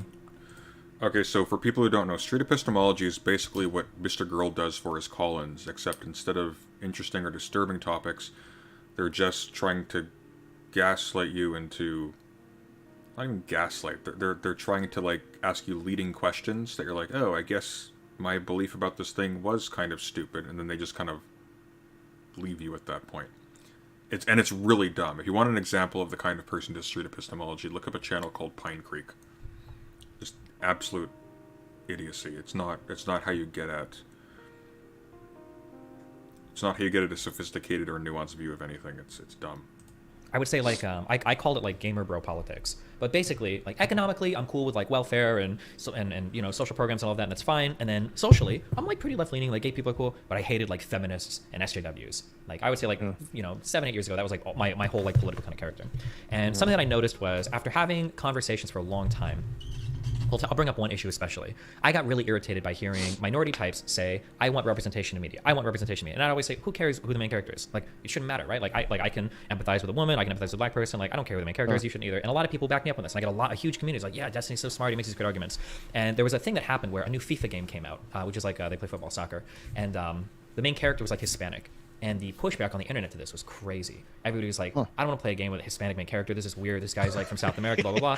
And when I saw that, I felt like such an idiot. Because I was like, I thought I was making really good arguments. But in reality, I've just been a useful idiot for these guys, like pushing ostensibly, I guess, like a right-wing message. I didn't even realize it. I thought I was just making good arguments. But people were just following me because they liked the conclusion I had, not the thought process, not what I was saying. And so... After some number of years, I grew, matured. Now I make more left-wing arguments, and then I had the same thing happen where I push for very far left social values. I talk about different types of things, and then I realized around 2018, 2019, holy shit, this just happened again. Except now left-wing people have co-opted my message. So I'll make criticisms of certain things, and I'm like, fuck. Like I'm trying to say things like, okay, yeah, maybe we shouldn't body shame, maybe we shouldn't make fun of people for being gay, et cetera, et cetera. And then somebody like Pete Buttigieg rolls along, and there are people tweeting out, calling him the F slur and stuff, and it's like, well, it's okay because he's a higher class white person, blah blah. I was like, wait, what?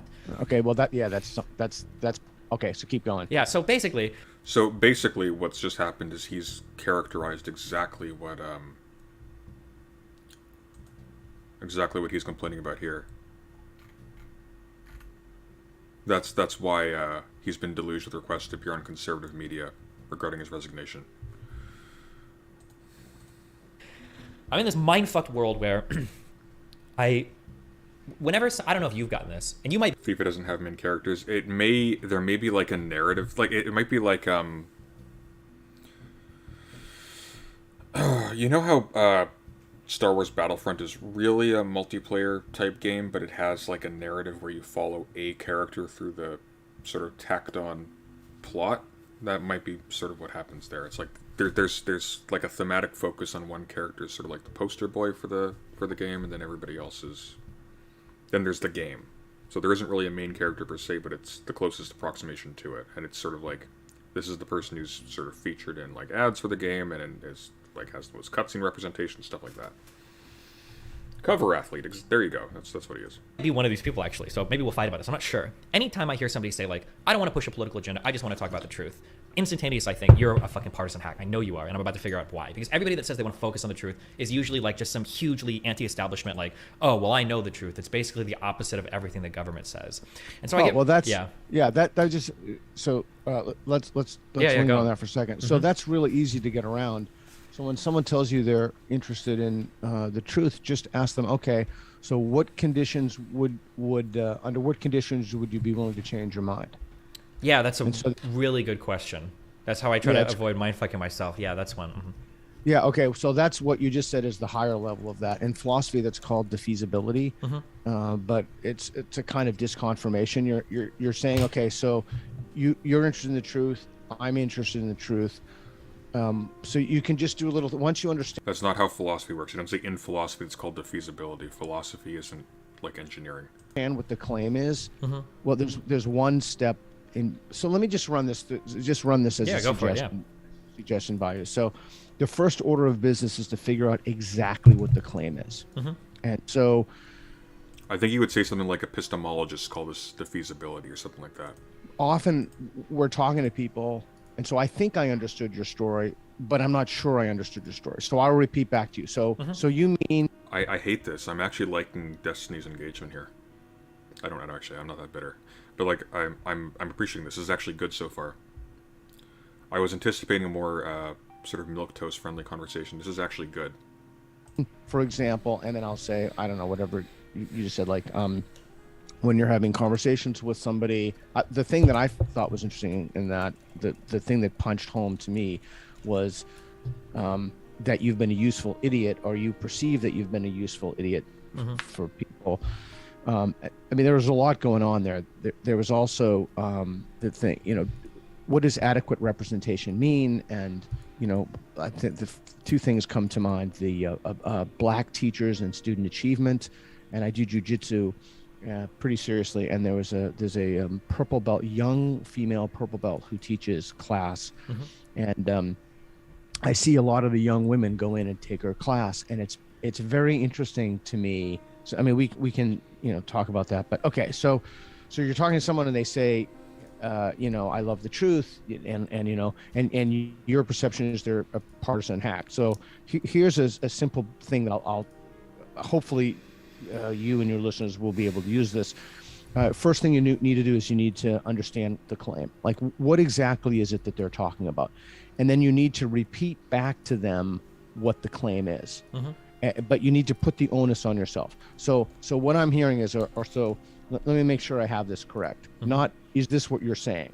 Like, so you put the burden of clarity on yourself. Yeah. And then you're looking from hostage negotiations. You're looking for that's right. If someone says that's right. If they don't say that's right, if they just say, yeah, that's good enough. And then there's one other thing that I didn't mention that I'm going to throw in here that really changes the whole conversation.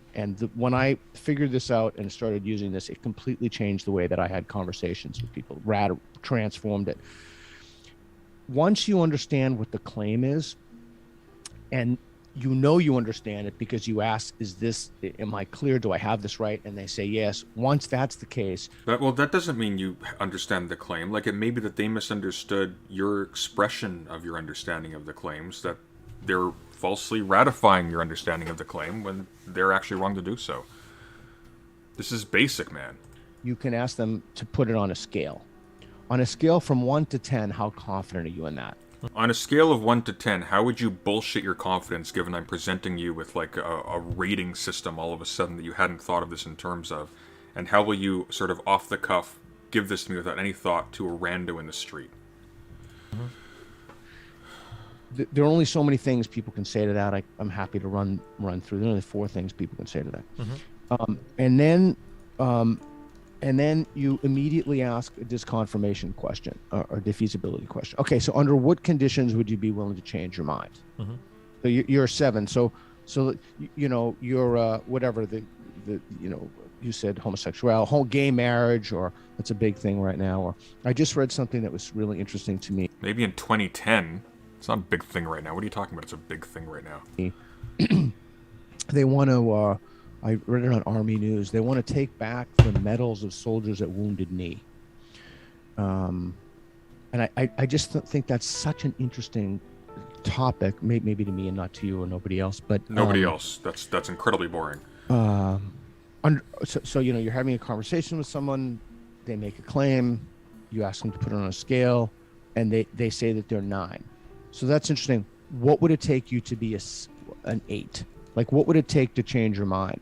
So even if they are an ideologue, you know, you get a kind of window into their thinking. You get a glimpse. I mean, you can do other things. You can do a lot of stuff. You don't get a window into their thinking by giving them additional question prompts. There are so many different, like, social factors that could play into why they are answering in the way that they are.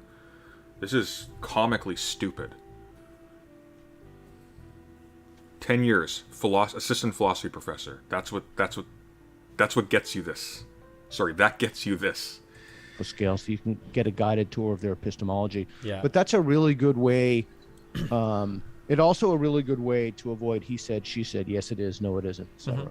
Yeah, I agree. There's as I've done like my whole political thing, I like that you bring this up. I always say, because people always ask me like, how do you know you're being fair? How do you know if you're being biased or not? I like to hope that I'm being more fair than most. But my biggest fear is always like falling into like the big circle jerk and then realizing like 5 years later, like, holy fuck, I've been in an echo chamber for so long and I'm missing like... totally, 100%. Yeah. You're familiar... 100%. So, right, go sorry. Ahead. No, you're good, keep going. That's such an important point. So one thing you said before that relates to that is, you know, you want to impose these ideas on yourself. Like, you want to impose a kind of corrective mechanism on yourself so that you're not held hostage to audience capture. And I think the important thing there is that that's an attitudinal disposition, right? It's an attitude that you have toward the truth. And the key there is, are you willing? So this is what I always ask myself.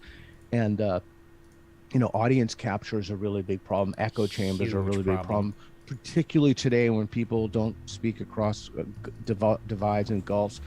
I always impose that question on myself. You know, my dissertation I did in prisons, and I used the Socratic method to help inmates desist from crime. And the highest level of this that you can do is when people impose this on themselves. Under what conditions am I willing to change my mind? What would that look like? And am I really willing to change my mind? And if how confident am I in this? You know, if I'm 9 confident, that's like when you do the exercise, you see that little Likert scale. Strongly agree. Yeah, you always have them stand on the lines and then see if they can move. Yeah. This guy subsists on media stunts. I guarantee you, if I looked at any of his actual philosophical papers, they would be garbage. So like and I always ask people that question, like, what would it take for you to change your mind? What would it take for you to move one line? But the key there is you should always be asking yourself, what would it take for me to move my mind? You should have a kind of sincerity with yourself. And as long as you do that, I don't mean to sound cheesy, but with an open mind, an open heart even, as long as... Performance Gaming, thank you for the $5. You don't think you're being too harsh? Asking silly questions is required when talking to silly people. I'm not sure I follow. If you want to clarify, that'd be helpful. You're sincerely willing to revise your belief, it's less likely... I don't think I'm being too harsh. This person's whole career is slandering actual academics who, you know, actually try to know things. Likely that you'll be held hostage to your own delusions. Yeah, true. Okay. By the way, so I agree. By the way, this guy get fired? No, he resigned. He resigned. Didn't get fired. None of these people got fired so far. The two things, because obviously being online, audience capture is a huge issue for a variety of reasons, not just ideological, but financial as well, right? Like, you might actually have a financial incentive to be captured by your audience, and trying to buck against that could be challenging sometimes. Is your goal to shut them down or talk to them? Who are we talking about? Are you talking about Boghossian? shut them down. He's not trying to talk to me. His entire thing is to try and go around actual academics to appeal to a popular audience that they shut them down before the academics are even able to speak. That's why he's buddy-buddy with people who are supporting Orban. The two questions that I would always tell people, because people always ask me, how do you avoid getting like mind fucked and you're and like the whole like anti-critical theory in schools movement, like that's what that's about. A big circle jerk. And the one thing is the first thing that you brought up. I'd always say that like if you can't ask yourself what would it take to change your mind on a position, if you don't have an answer to that, then you don't believe that for a reasonable reason. There's something else that's holding it, because if you weren't reasoned into it, you can't be reasoned out of it. And if nothing could change your mind on it, then why? Okay. That's not true. That doesn't necessarily follow. Just because you're not reasoned into something doesn't mean you can't be reasoned out of it. Case in point, like most of the beliefs you have growing up, you weren't reasoned into. You were conditioned. They were just taken for granted. When I was in elementary school, like it was a commonplace amongst a lot of people insofar as they talked about it at all. Like, evolution doesn't make sense because why are monkeys still around? Like, that's literally how they talked. We weren't reasoned to this position. We just kind of heard it, and to our extremely ignorant minds, like, we just assimilated that. You got reasoned out of that, though, later on. Like, that doesn't follow. Just because you're not reasoned into a position doesn't mean you can't be reasoned out of it. I know Ayn Rand says that, but that's... well, no, she says something different. She says something like...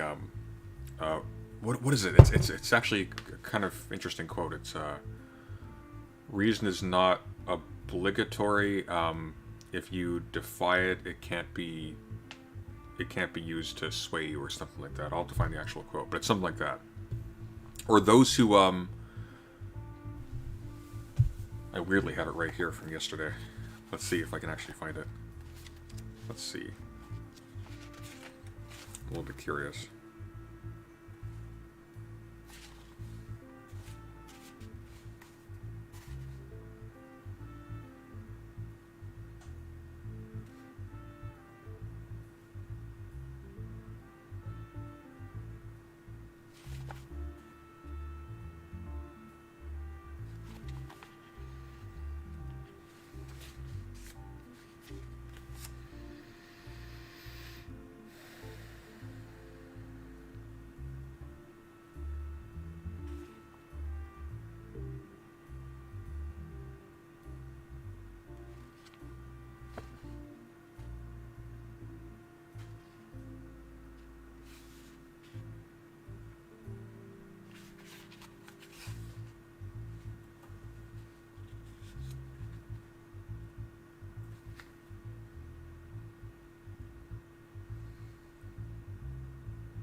I'll find it. Hold on. Yeah, go for it. Okay, so two things there. Mm-hmm. Sorry to keep. There it really is. Good. Go for it. Thank you. I was having trouble finding it. So thank you, Sisyphean task. So reason is not automatic. Those who deny it cannot be conquered by it. That's the quote.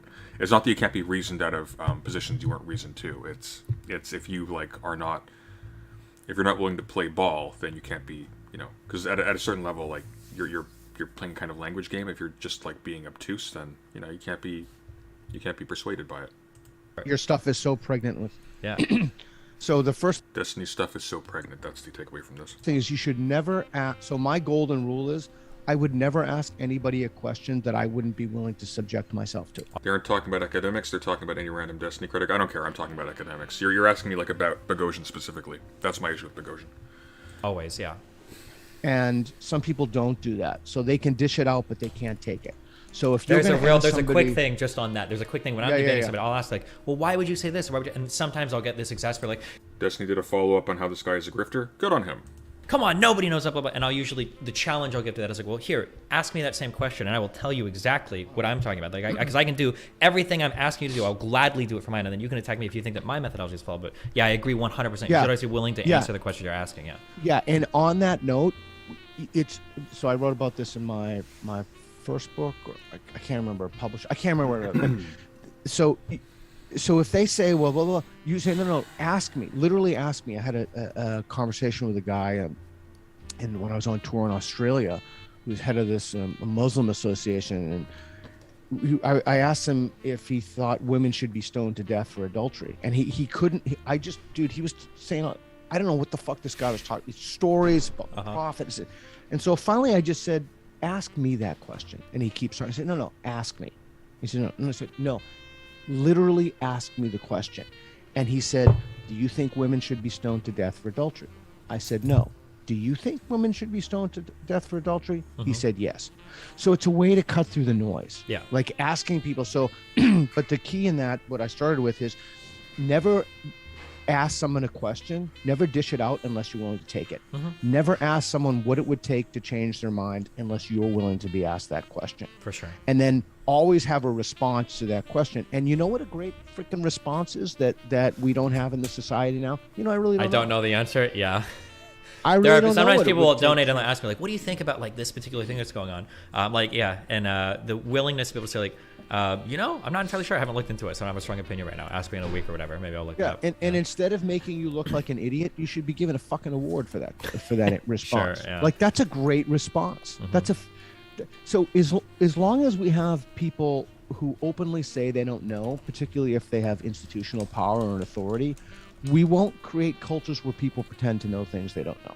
I super disagree. I agree with you on the micro level, but I see scary things happen on the macro level. If I'm opposed to 2 or 3 other commentators and somebody comes to me and they're like, Desi, what do you think about this thing? Steven, what do you think about that or that? And I'm like, I don't know the info yet. This happens so much with breaking news. People say, like, do you think the cops were right or wrong to shoot that guy? And I was like, I don't know. I watched a video. I kind of need more information. I might be intellectually honest and say, like, I don't know. I'm willing to admit that. But then what happens, unfortunately, is some people will jump to the next guy who is willing to say, I know what happened. They trained cops to shoot people like that. Or that black guy didn't deserve that. Or that guy did deserve that. And it's like, fuck. You see the audience being siphoned off to the people that are willing to stake out the indefensible, but way more entertaining and way more hardline political claims. Like, true. Fuck. No, so maybe there isn't so maybe there isn't disagreement. So that might be a good short-term strategy, but in the long term, you'll maintain your integrity and your audience will know that. True. My next disagreement would be like, I don't know if integrity, unfortunately, is a thing that matters sometimes to because I'll see people get things wrong so much. It's a big issue in my side of the internet, and I'm trying to escape kind of some of the online bubbles I'm in, but it's not like it's unique here. But when it comes to the breaking news thing, is something I'll focus on a lot. People will be wrong and wrong and wrong and wrong, and I'll point that out. I was like, bro, you were wrong about that, and that. Why are people... I think he's right about this. This is reasonable. Thank you for the $2 performance gaming. Sunday head scratcher merch. I see it now. Oh my god. Still listening to you. Like, I don't understand. You've made so many horrible claims, and things have turned out completely the opposite. But I think that people's media brains are so short-term sometimes that they don't even remember. Yeah. And more importantly, actually, forget what I just said. The short-term thing doesn't matter. I think that it's more of an insight into why people engage with media the way they do. And it's not really for fact-finding or for information. That's not true. I think they engage with it because it reinforces kind of like social norms or social values. And at that point, the factual part can become... I was going to say belief confirmation. Exactly, yeah. And the fact part isn't really that important because people will listen to things for fact. If they go on to a YouTube channel for cars, 100%, and somebody tells you how to turn your car on and they're doing it wrong, they'll stop listening to that person almost immediately. You'll break the cycle, whatever operant condition. You try one thing, no reward, it doesn't work. I'm never listening to that guy again. But when it comes to politics, we engage with that in a fundamentally different way, where it's all about the reinforcement. Yeah. So here's what I've learned in the last 30 years of studying and publishing and reading and extensively about this stuff. So, okay. So, the sidewalk game that we do, that epistemological exercise, we place people on the lines. The thing that I've learned is, so what you just said,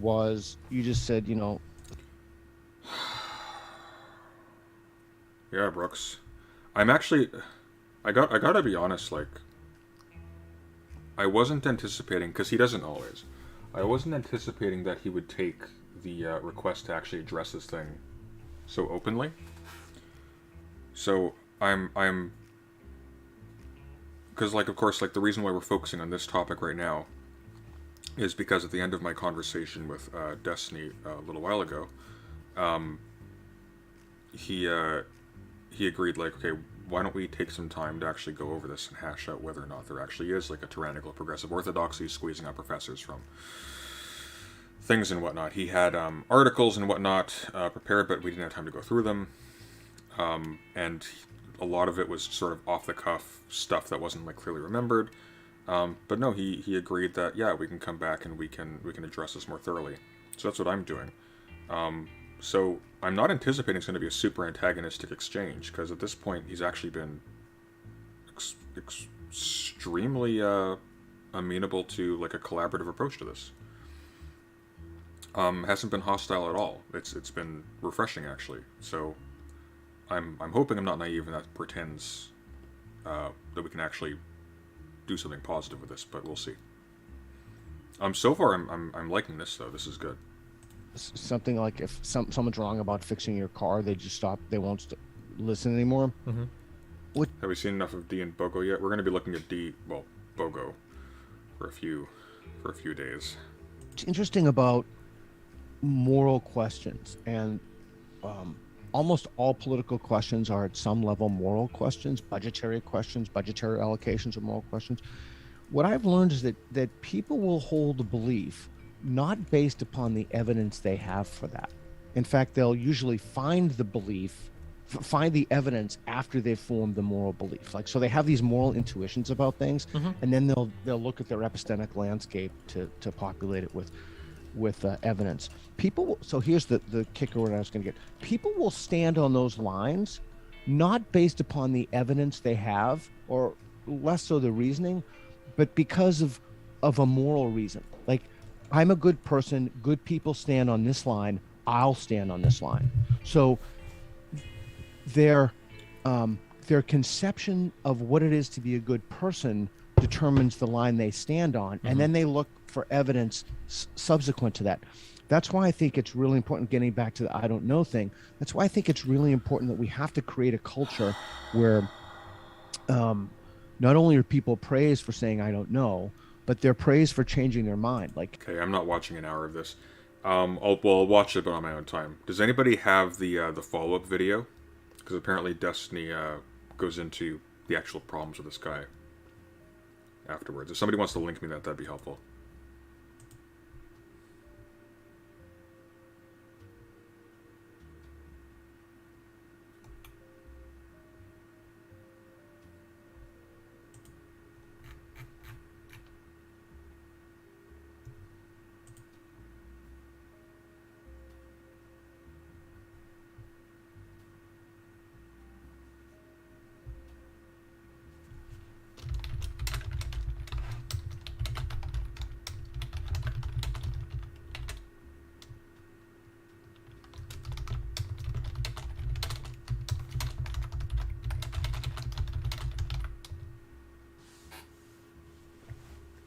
Yeah, this guy was a philosophy professor for a decade. 10 years.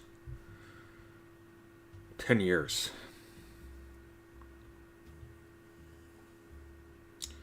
Not a philosopher for 10 years, a philosophy professor for 10 years. So, to put this into perspective, the minimum amount of time, unless you're like really smart, is 4 years for your BA, 1 year for your master's, 4 years for your PhD. Okay? That's just to get your PhD. That's not a professorship. So you do that, and then you're an assistant professor for 10 years. And this is the level he's operating at. Is all street epistemology bad? Street epistemology is dumb and pointless and a waste of your time. It really is. The entire idea behind it is it was devised like in the last bits of the new atheism fad as a kind of rationalist evangelism. And when you look at like Anthony Magnabosco's, he would record these encounters outside. You know, sort of like how street evangelists or street preachers will have a GoPro on and they'll like record their talks with people. It's like, why don't you think the Bible is historically true or something like that? Well, he would go like, hey, how are you doing? Hey, and they would ask leading questions to get to some weird position that the person they're talking to has. Then they would ask them stuff like, well, like how confident would you say you are in that thing, like on a scale of 1 to 10 or whatever? Like what percentage would you attach to it? What would you do? And what you basically get to is they go, oh, Yeah, I guess I don't really have a reason to think that, or you'd reach an impasse. Then they'd go their separate way, and nothing would happen, because you haven't left them with any tools to actually like investigate these things, or any motive to do so. You've just been mildly manipulative and unpleasant to a stranger for the sake of your media platform. It's a stunt. It's actually a waste of time.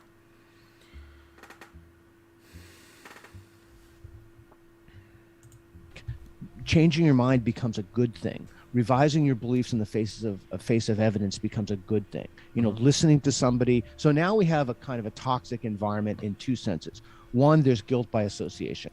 I just read something this morning about. I'm not a Harry Potter fan. See, there's nothing wrong with epistemology. I'm not talking about epistemology. Peter Boghossian invented this thing called street epistemology, which is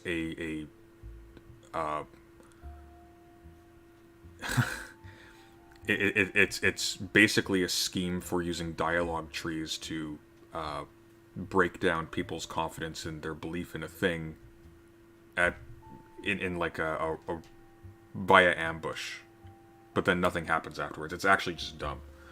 It's just really dumb. Can't even pronounce it. Sure. And people who use street epistemology are insufferable to talk to, because they think that they're operating at sort of a meta level to the conversation all of the time, and they're really stupid. I have a debate on my channel, on a panel, on the channel Digital Gnosis, with someone called Pine Creek. If you want to get a sense of what that looks like, it's really dumb. There's a reason actual philosophers don't do it. But I read there's some game that they do. Quidditch? Yeah, Quidditch, and they have that's right. They have a stick or something. But anyway, they want to change the name of the game to separate themselves from the author, right? Who Okay. Allegedly. Oh, because of the J.K. Rowling turf Right, stuff, yeah. right. So, which is another conversation entirely. But what was interesting to me about that was we have a kind of guilt by association. Like, we can't even talk to people who disagree. Like, we have to kind of, their very presence is it's such a contamination that, are you getting live stream thing? Like, people texting you and stuff to talk about? Oh, there's like chats in front of me, yeah, but I'm listening to you. Don't worry about them. Oh, no, I wasn't worried. Neither here nor there. I'm just curious. People are linking the CNN. Yes, street epistemology is essentially being an annoying second-year philosophy student in public. That's an elegant way to put that. Story now that Quidditch is changing its name to Quadball to cut ties with J.K. Rowling. Jesus Christ. So that's a huge cultural problem. It might seem silly and it might seem laughable, but there's something deeper and more emblematic of a problem that's there. And that problem is that we've created a culture where if somebody, like when we started our conversation, if someone says one thing, you don't want to talk to them, or I can't be associated with this guy, he believes this about X. Yeah. Well, that's why. That's a very ahistorical. That's a very recent cultural phenomenon. My parents had Republicans. My parents were blue-collar Democrats, but they had, friends of all different viewpoints. But there's something particularly insidious about that. Something very divisive about that. Yeah. I just had a. It's impossible to explain how ridiculous the lead up to all this is. But I had a huge stream where I wrote out a huge document detailing some of my problems with people, and there's a whole section about this. Essentially, that like it's because there's two parts to this actually. So the first part is that if you can identify one bad opinion on a person, you can essentially they become like this ontologically evil person, like everything about them. And you only need one bad opinion. And sometimes you don't even need that. Sometimes you just need one association with somebody with one bad opinion, right? It might be like, you say you believe this thing, but you're friends with that guy and he's in a group and they believe that thing. There's 100%. No way. Yeah, and it becomes so infectious that every part gets infected with it. Yeah. That's right. Here's I was thinking about when you were talking a game that's frequently played on the left right now. And that is, you want to talk to somebody, or I'll want to talk to somebody, and there's an exception. David Pakman is the only exception as far as I know to this, but you'll want to talk to somebody about something. You want to talk to people on the left about something. You'll reach out over and over to people and they won't have you on. They won't talk about it. You believe that the story, whatever it is worthy of talking about. Just one example that comes to mind.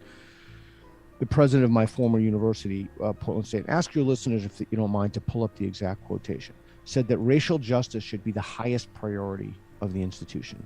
Gotcha. And Portland State University is a public institution.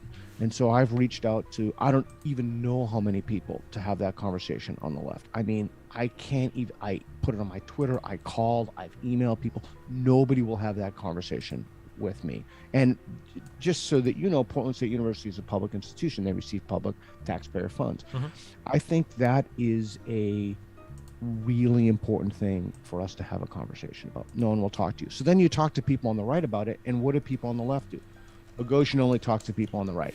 Boghossian's a tool for the right. This is my life right now, right? Because like all of Destiny's friends are Nazis and blah, blah, blah. It's like, okay, well. He's a tool for the right. Yeah, people that are far right are the only one who want to talk. Literally, all of you guys have said, you're not going to talk to me. I'm a bad faith actor. I'm unwilling to engage in good faith conversation. I'm a far right conservative. It's like, okay, well then, who am I supposed to do? Lock myself in a closet and not talk to anybody? So this is the game. This is the game they play. This is the game. So they won't talk to you. So the moment you talk to somebody on the right, you're a Nazi. Yeah. Or you're conspiring with Nazis. Or you're legitimizing their points of view, or like you're talking about something that shouldn't even be up for debate. Why would you have a debate about this thing? Are you trying to say that that's even worth talking about? And it's like, well, I mean, half the country disagrees with you, so it seems like it would be, but. So that's the other thing that's interesting. We have a lot of people who genuinely believe, I think the abortion thing, the recent Supreme Court case, I think that we have a lot of people who... I think he's talking about you, Sunday. I never said I think Destiny's a Nazi. Genuinely believe that they're so convinced of what's true. They're so, their moral brain is in hyperdrive, is in override, that it's overridden their rational brain. And that's why they view any conversation that you have with someone as a taint on you. Yeah. So I'm sure you're going to get a lot of shit from talking to me. I don't have any idea if I get a lot of shit from talking to you, but I assume but here's the hard pill to swallow. And this took me, I wish I could go back in time and tell myself this like 5 years ago.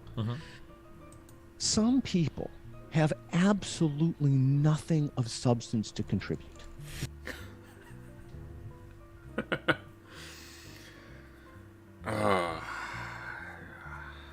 Indeed, Peter. How true. Literally nothing. In the same way that I wouldn't take advice from someone about how to fly a plane who doesn't know about how to fly a plane. Why would I take criticism from that person? It doesn't even make any sense. But I think for so long I've thought, and this could be a I don't know if this is true. I've thought about it, but it could be this idea that, you know, I really want to be willing to revise my beliefs. I really want to be, I really want to clean up my thinking. I want to be sincere with myself and honest with myself and other people. And I really need to listen. And I really, you know, you keep searching for something of substance that they have, but there is nothing of substance. It's all predicated upon, silliness. I know you don't know anything about me, but it's just funny because this is we've made all these exact same, like people in my chat are typing that you're me in 15 years or whatever. It's the exact same thing as what I've uncovered, like convo after convo after convo. I could give you a million examples. I argued with a guy who was incredibly upset about, like, this is the worst thing that will happen to me. Somebody will give me a story and they'll be indignant about it. They'll be upset. Like, I can't believe that Google is doing this thing. I remember I had a conversation with a guy. It's like, Google is forcing trans people to have dead names on their badges. How horrible.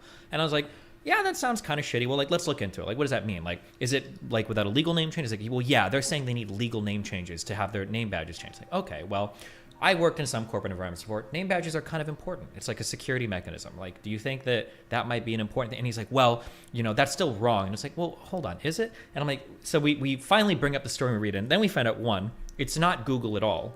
It's a firm that they're subcontracting work to.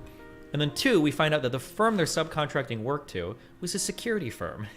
And at that point, now I'm like, how did you get so mad at this and you didn't even know what happened? I don't understand where the outrage came from. You didn't know anything about the story. The something that you said earlier is very true about the moralizing of everything. And I don't know, you do know this, whether you put word to it or not. People are moralizing every single thing. Even words are moralized, such that anytime you talk about a particular thing, you can no longer just convey a descriptive fact about something. That is impossible. Right. You're also conveying your normative feelings about it as well. Right. It has to be evaluative too. Right? Always, yeah. And I always tell people this because I get invited sometimes to talk to colleges or whatever. One of the biggest pieces of advice I give when I'm talking to people is like, don't ever confuse the morality of a goal with the morality of a process, right? So when we're talking about like homelessness, 100%. Eliminating 100%. Homelessness, that's a morally good thing. You should want to eliminate homelessness. That's really good. Nobody will argue with you there. But as soon as you start saying things like rent control, that's a morally good position. Well, hold on. No, it's not. That's a process, and insofar as it serves the end, it could be good, but it could also not be good. But people will start to get so tied into these processes that even when they don't work, or even when you can show that they don't work to serve the end, you're called out because now it seems like you disagree with the moral statement at the end rather than just the description of the system. Affirmative action is another really good one of this. I think racial justice in the United States is really important. And I think that there are steps that we can take to ameliorate like the differences in the races and educational attainment. Affirmative action doesn't seem like it's worked in a lot of different areas. There's a lot of issues with it. And the way that it gets reported is deceptive sometimes, right? I think in the UC schools, they would say, we tried affirmative action. We got 2x the enrollment of black students. And it's like, okay, but the graduation rate remained the same. This would be a good research topic once we're done with this one. Efficacy and ethics of affirmative action. That would actually be really interesting. On an absolute value, but on the per capita thing, it actually reduced horribly. So you're getting people in school and it's not working. They're just failing out because they're not qualified for it. But as soon as you attack the concept of affirmative action in people's minds, you're attacking the concept of racial equity and racial justice. Like, well, hold on, no, I'm not. And you see this play out with every single issue. Well, no, I don't think you necessarily. If you're attacking the concept of affirmative action, yes. If you're attacking the efficacy of certain affirmative action policies, that's a different story because it can be done badly. Oh, it looks like dinner's here. Okay, I think we're gonna call it here. We've gone a bit over. I'm gonna wrap this part up, and then because there's like an hour left, so I'm gonna wrap this section up where they're talking about this. I want to see if there's some pushback from Boghossian, if there's some pushback from Destiny, and then tomorrow we're gonna actually start looking at the circumstances under Boghossian's resignation, because he's a little bit distinct in that he proactively makes the argument for a progressive hegemony in the universities. So that's something worth going over.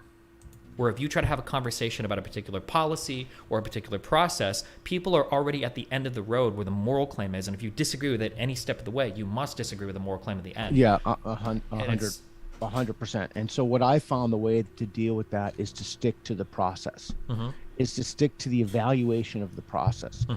So this is where the conversation gets incredibly complicated. So the problem now that we have with this is we have a bunch of people running around who are telling us that the ways that we, either they're telling us that all processes are relative or that they're all equal, which by definition, they can't be both relative and equal. The other thing is, I found that if you focus on the process, so if you look at it... Hang on, what did he just say? What on earth did he just say there?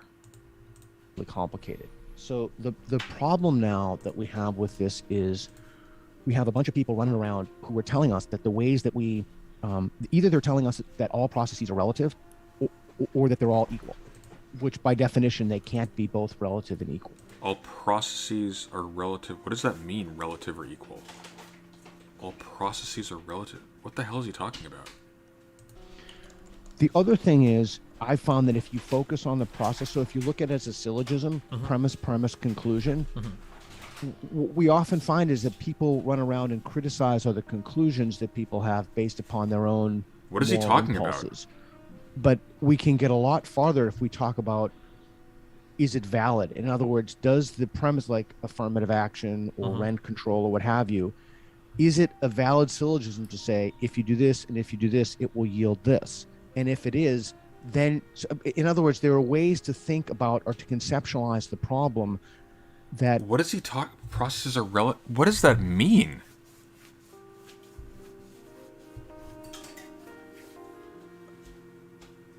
That makes no sense to me. What is he talking about?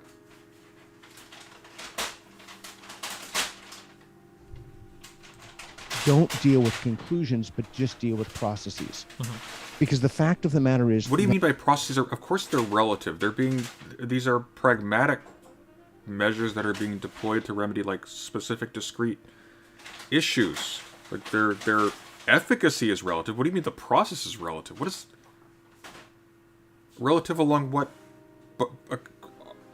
how? Where? I think you might mean post... Well, he's sort of, like, invoking that thing where it's like, well... Like, the efficacy might just... Like, okay, so our standards for efficacy might be relative. Which, of course, they are, because they're always going to be relative to the task at hand. But if he's saying, like, well, from a certain point of view, this worked, even though it didn't by every meaningful metric, like, that'd be one thing. But nobody's talking about it like that. It's like, what do you mean that doesn't work? Nobody talks like this. What is he talking about? He doesn't specify that either, so I'm doing a bunch of, like, I'm filling in all the blanks to get there. He's not saying anything.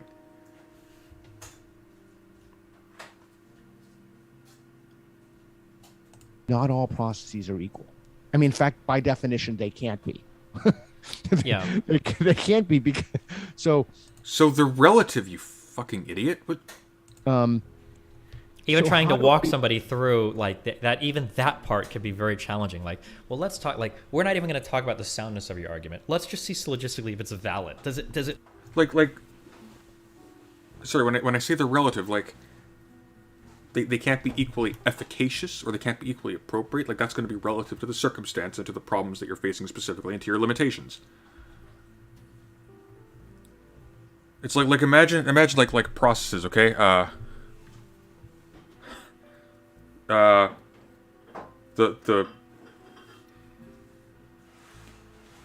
I don't know. Tea steeping is a process. This is coffee. But tea steeping is a process. This process is relative. What does that mean? What does that mean? At least, like, the conclusion follow, assuming everything else is true, and sometimes even at that point you're already, like, in another universe depending on who you're talking to. Right, yeah. and so I find, and this is, maybe it's a little counterintuitive, but talking about whether something is true, I mean, ultimately that's of importance, but what's more important is that how do you know that it's true? That's why your epistemology is always more important than your metaphysics or anything else. Like, what is the process that you arrived at, and are you willing to change your mind? So that's the attitude, right? This fucker rolls with your epistemology is more important than your metaphysics. This guy will unironically roll with people like Jordan Peterson and Stephen Hicks, and their whole, like, Kant is anti-rational shtick. And now he's going to come and say, your epistemology comes first. But then he's going to say stuff can't be relative. Or, like, he's going to make digs irrelevant. Like, do you know where... If epistemology comes first... Think this through for 5 seconds. I don't know what he means relative to what or equal to what or on what lines. Like, it doesn't mean anything. It's a meaningless sentence. He's referring to a process as an object. He doesn't even say, like, relatively efficacious or relatively anything. He just says relative. I don't know what's happening at Portland State University, but their philosophy... If this is representative of the quality of philosophy professor, they admit that's embarrassing. Right. Yeah. And often people get stuck in conversations and because they don't know, because they see exactly the opposite model for them. You know, everybody's screaming Nazis, alt-right, or, you know, we're not, and this is made work. The place where we should find this is just is where we're not finding it. We're not finding it in the university system, which is why I went on tour for the reverse Q&A in the university system. And by the way, the video that I think you did, you absolutely find it in the universities. Most universities are doing tremendously good work and are tremendously open spaces where you are free to carefully and freely investigate different topics. This is untrue. This is untrue. And I know this is untrue because I was in the university with a similar attitude to this guy, and I wasn't persecuted at all. And I am in extremely liberal, extremely left-wing British Columbia. There are people all over the place, and I talk to people from universities all over. Generally, the reason why it feels like you're being persecuted is because you are hypersensitive to people literally just stating their opinion about what they think is appropriate. And that offends you, and you become all uppity about it. And basically you're doing exactly what you were complaining about the quote-unquote SJW is doing. Thank you very much.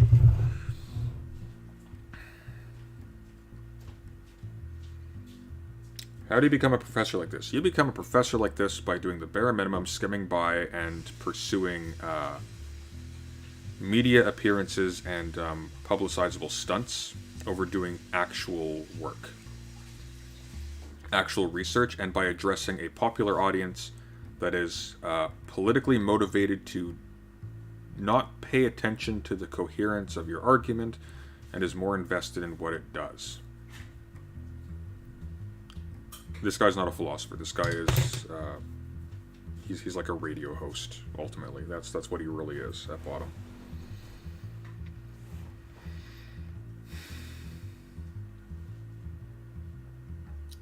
Luck and who you know are way more important to landing a professorship than quality. This is true. This is actually the point that Max Weber makes in an essay that you should all read, because it's fantastic. Politics as a Vocation. Sorry, Science as a Vocation, not Politics as a Vocation. Although you should also read Politics as a Vocation. One of the most important and misunderstood texts in political philosophy and theory written in the 20th century. All right, everybody, I need to eat, so we're gonna call it, okay? Take care, everyone. Have a good night. We'll be here again tomorrow, same time, 4:15 to 6 something, if we go late again. And we'll be going into Boghossian more in depth. We're not going to continue this thing today, or tomorrow, because this is pain. God, what a boring man. Alright, take care, everyone. Oh, wait, I can run ads now. I should try running ads now. And make money. Yeah.